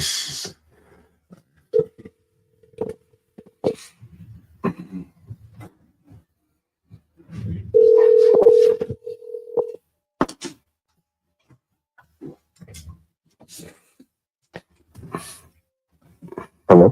Hey, what's up, man? How's it going? What's going on? Hey, you at the hospital? Oh no, my people's in the hospital for in psych ward.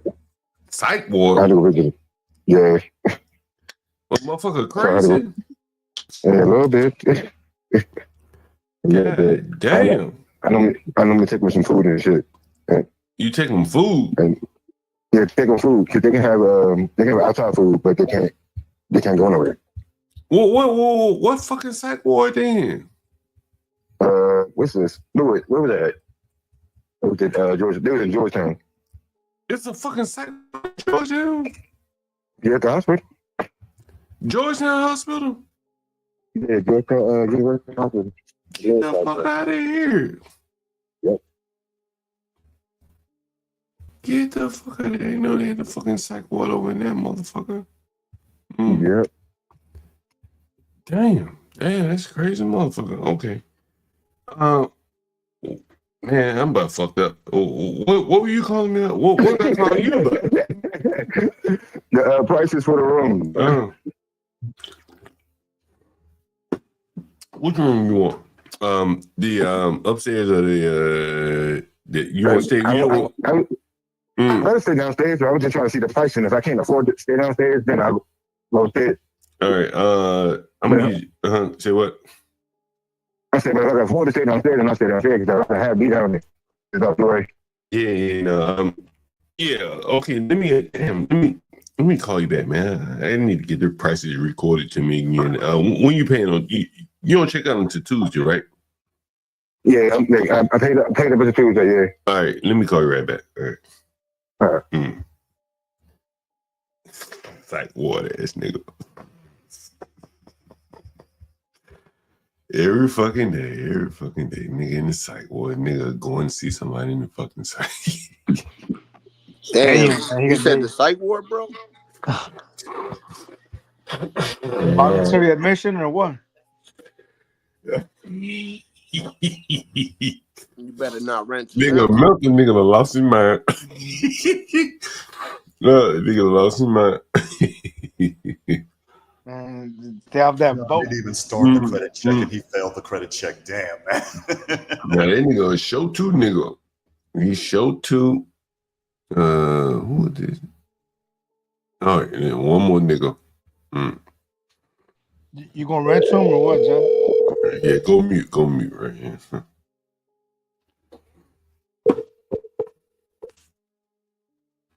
Oh, hey, Sonny. Hey, what's up, man? How's it going? Well, everything's good right now. How can I help you? Oh, hey, what room you don't mind me asking, what room you in, by the way? Number 6. Okay. How did you pay? I'm just trying to catch up on a bunch of things. How did you pay, by the way? Oh, Cash App. Oh, and what was your username? Just so I can keep up with all this. Give me one sec. I'll pull it up. Just send me a text, all right? So, do you need to? Oh, yeah, I can do that. Do you need to extend? By the way, this was going to ask you as well. Oh, could you say that again? Do you need to extend beyond what you're currently paid up for? Just following up here. Yeah, I'm thinking about it. I'm just waiting for my paycheck to come in, and yeah, once it comes in, I can let you know. Yeah, because one of the things I'm going to tell you, we have a private bath across the street. It's available right now. Is it you by yourself? Or you with someone? Yeah, I'm with someone at the moment. Okay, oh, it's perfect. So we have a private bath with a private kitchen. You probably don't like sharing bath with anyone, do you? So we have a place right across the street with a private bath, private kitchen, private entrance, everything. You know what I mean? It'd probably be perfect for you if you would like to send. I think you would like that. Yeah, I can think about it. Yeah, I'll let you know. Like, yeah, I seen some pictures of in it. a few days. Yeah, I seen some pictures. Oh, of it. yeah. All right, sounds good. Yeah, that'd be great. Yeah, just follow it and Right. send me your Cash App handle so I can just reconcile you with everything. All right. Yeah, sure. I'll text it over right now. Thank you. All right. That was not the blind guy. That was another guy. I'm like, wow. Like, shit, I be getting all, like, I get a lot of alerts. So I have these locks, right? And they tell me, like, who comes in, who goes out, you know, whatever the fuck. And so I'm like, man, I can't remember who paid me to fuck what for what. And I was like, well, nigga, call me back and, like, send me I need to reconcile the Cash Apps, and, you know. And so I'm trying to upsell too. So you see in some upsell here, like, hey, you want a private bath with a little bit more money? Don't go looking for the dope nowhere else. I got it. I got all the dope you need. Don't look elsewhere. I'll sell you the dope, right? This is business 101, right? It's easier to keep a customer than go get a new one. Yup. I am that nigga Jungle. I'm teaching the game, right? You know what, man? That it happens when you got that dope, John. You know, you lose track of the customers. Yeah, it's true. I forgot what it nigga. I forgot. Well, like, I had the nigga send me your cat. What did he send me? And I want you to know he sent it already. Thank you very much. So that I can reconcile who the fuck you are. Come in out my goddamn house. This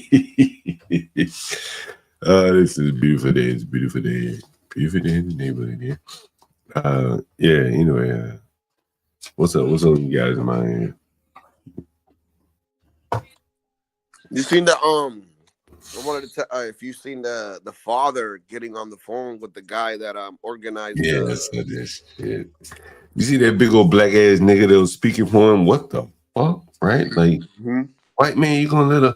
Did you see what was on his shirt, bro? Man, Nah. these white people real cuck, man. There's something wrong, bro. Like, their DNA is fucking real. Like, let me tell you a difference. Let me tell you a story. And I think it's gonna highlight kind of the white man. And this guy ain't even white; he's Jewish, but he's probably just a white man in America. Matter of fact, I'm gonna call him. See if I can get him on the phone. What's up, my nigga, Jew nigga? He been on the phone before. He been on Johnny before.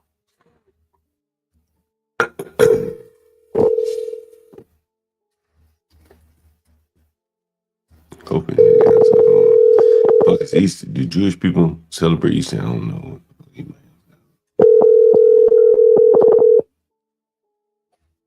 Your call has been forwarded to. I don't think they do. I don't think they do. Why would they celebrate somebody that they don't believe in? Oh, okay, fair enough. All right, I don't know nothing about that shit. But anyway, so he had a difficulty with the Hispanic guy, right? And the Hispanic guy, bro, I can take you around here. I can show you like motherfucking Hispanic guy. This nigga cut a big ass like entrance through brick, nigga. Like that motherfucker, like he was cutting with some big ass fucking brick ass saw, and he framed that shit up and everything. And so I was later talking to him. You know, it's very interesting. And damn, I don't want to say it in a derogatory. I almost said it in a derogatory way. my friend Adam, who's Jewish, had say what's the word? Didn't want to give me this guy's number. How about that? Right? And the guy was Spanish. His name is what's his name? I think Raul. I forget. I'm fucked up. And so he was working for the Jewish guy. The Jewish guy didn't want to give him my number, and eventually he gave him my number when they kind of fell out with each other. And so I was talking to the guy, Ramon. His name is Ramon. Matter of fact, I'm gonna call that nigga. This nigga will answer my number. Ramon, my nigga. Ramon, my nigga.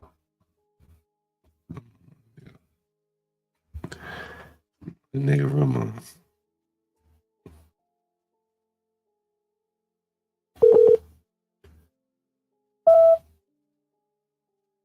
Damn, on your phone. Anyway, so I was working with Ramon and damn, what the fuck is it? It's his phone now, right? So I was working with Ramon, and it's a very interesting dynamic between, white people and non-white people. So he was telling me that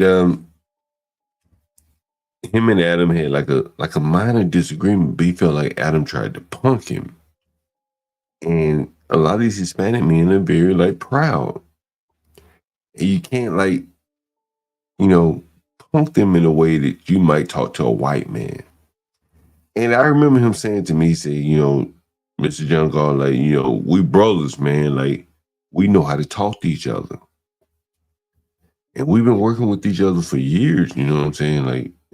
And it was that subtle different that with the Carmelo Anthony thing, I know how far to push this nigga. He Hispanic nigga. He got proud nigga. He might spaz out of you, talk to him a certain way. The Jewish guy, my friend, didn't know how he crossed the line with this guy. And I think in the new America, when you're dealing with diverse groups of people, you have to know what pushes people buttons, where and when not to go certain places. And my Jewish guy, he didn't know that. Yeah, I'm a nigga. I'm down the street. I know how to deal with people who have outsized egos, shit like that. And we got 2 Hispanic guys on the panel. They probably will, tell you what I'm talking about here. They'll kind of go into more detail. What do you think about that, Wicked Latino? I mean, we straightforward people, especially when it comes to work and money. We try to get the best out of the situation, What do I mean by that? I mean, as long as you're treating me right, I'm treating you right, and there shouldn't be any problems or any head bumpings at all. The moment that you do wrong by me, let's say, I'm not going to knock at your door and knock your ass out or any of that. No, I'm just going to part ways. Yeah, and I think that's the way it was with this Latino guy that I was working with, Ramon. He didn't knock the Jewish guy out.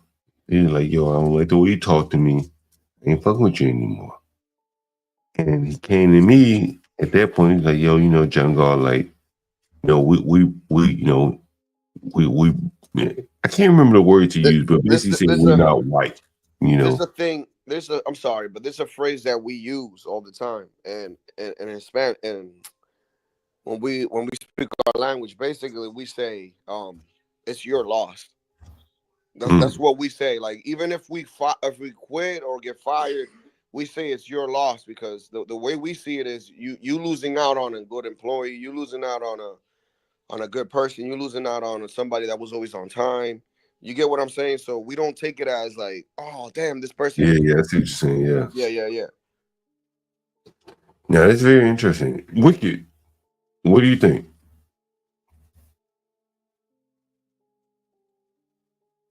Is Wicked there? No, Wicked may be out of here. Wicked probably want to talk about some Chicago shit. He want to talk about some Chicago shit.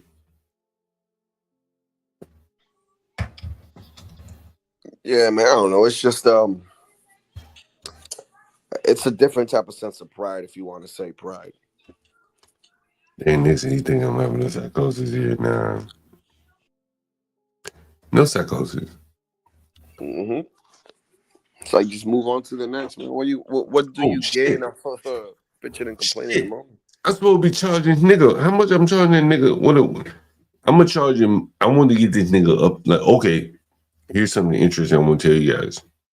So, right now he's in my basement, right? Now, what if I told you guys over and over and over and over, right?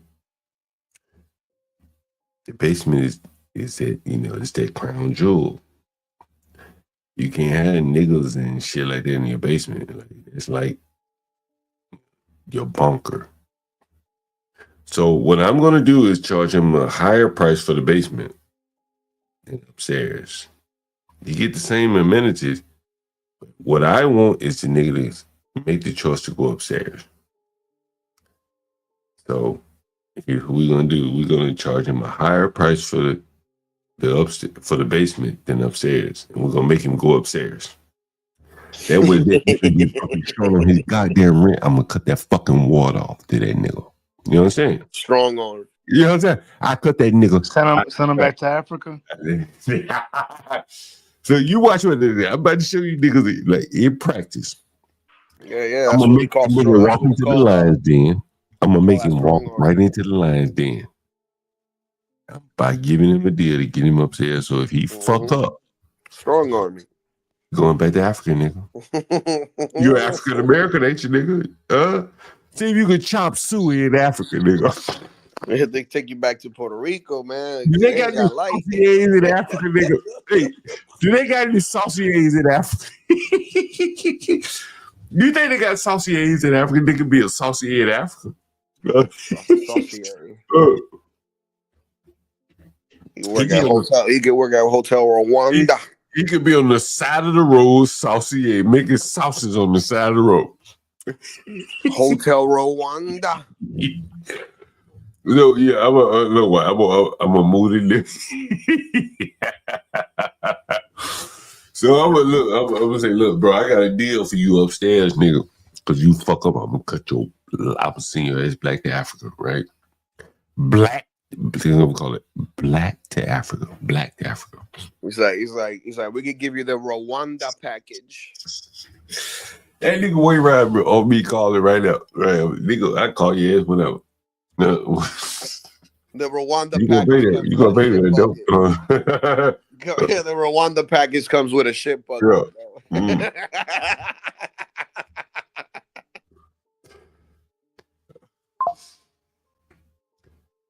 Man, let's see.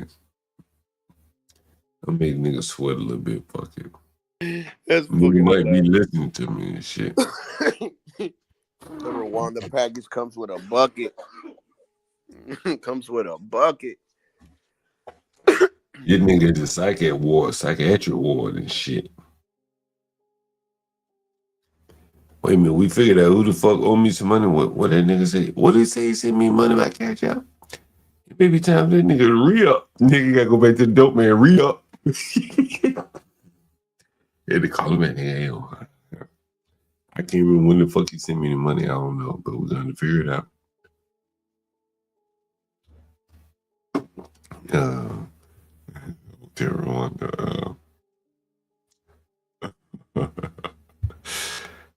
John got oh man, let's see what we decided to charge that fucking nigga. What we charging? We gotta get the nigga upstairs. That's one. Goal number one is charge him a price where he can't choose the basement. Fucking nigga be in charge of everything. So we gotta get him upstairs. Look at Richard's you need a brokerage on payments. Man, yo, listen, I used to use this app, right? I used something. Listen, you know, y'all niggas saw that homeless nigga that rented their room for me, right? Yo, that's a good nigga, boy. That nigga paying on time. At least so far, he paying on time. So he had to report back to the It's cage worker.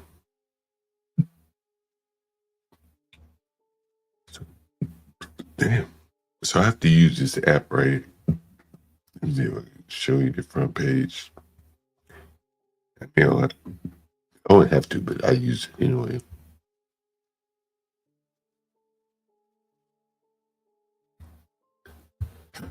Damn, I got a fucking hiccups. Excuse me, it's called landlordy.com or landlordy. Any of you guys interested in landlord?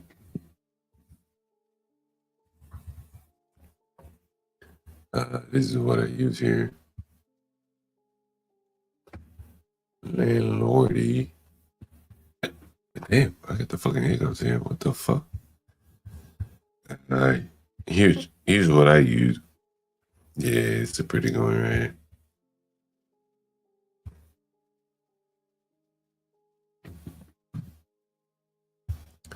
And you see here, Landlord is a property management app.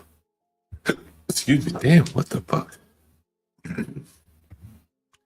For the smartphone world here. Yeah, this is a pretty good app here. Excuse me, damn, what the fuck, man? And this is what I use right here. So basically, I have to give the homeless people a receipt so they can take it back to their case manager, whatever the hell they're using, whatever. So this is what I use to generate receipts, keep track of payments and all that shit like that. Anyway, go right ahead. Any news stories? Not really. You know, most people are paying. You know, I was talking about this the other day. Like, bro, collecting money get boring as fuck. You're fucking around, having me up here for 12 hours a day when everybody's paying rent. But people are paying, or they moving about. You end up having to like do a little work, then you see a little bit more. But everyone's paying right now. That's the kind of thing. We're gonna see if this guy pays in a minute, but you know, whatever. You know, we'll see. How much should we charge the guy, by the way?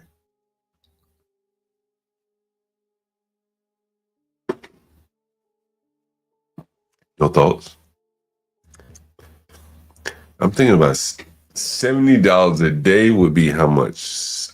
70 times 7.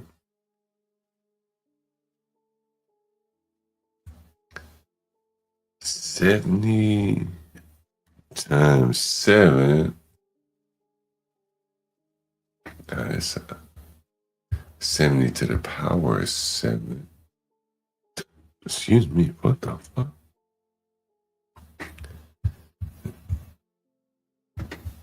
$490 a week. What do you think about that?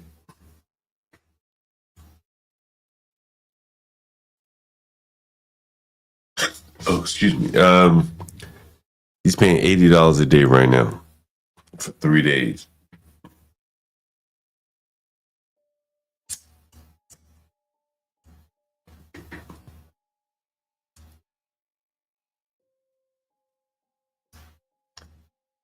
What do you guys think here? Oh, let me put this up on the screen here. Let me show you. Did I show you the restaurant that he works? He works at a restaurant called Show 2. I was thinking $70 a day would be $490 a week. I give him a discount if he has, let's say, $800 for 2 weeks. That'd be $1,600 for a month.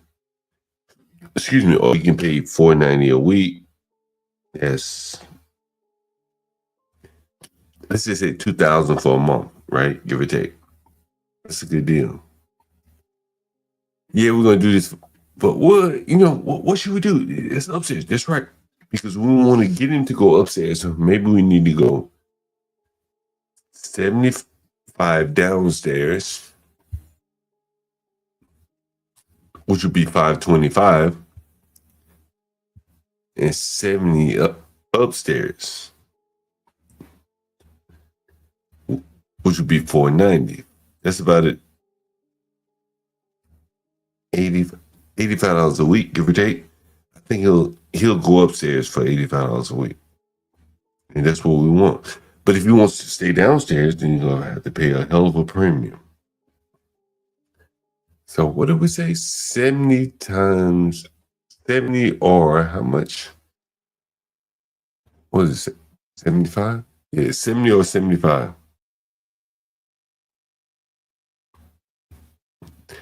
See, if I go 650, he may choose to go somewhere else at that price.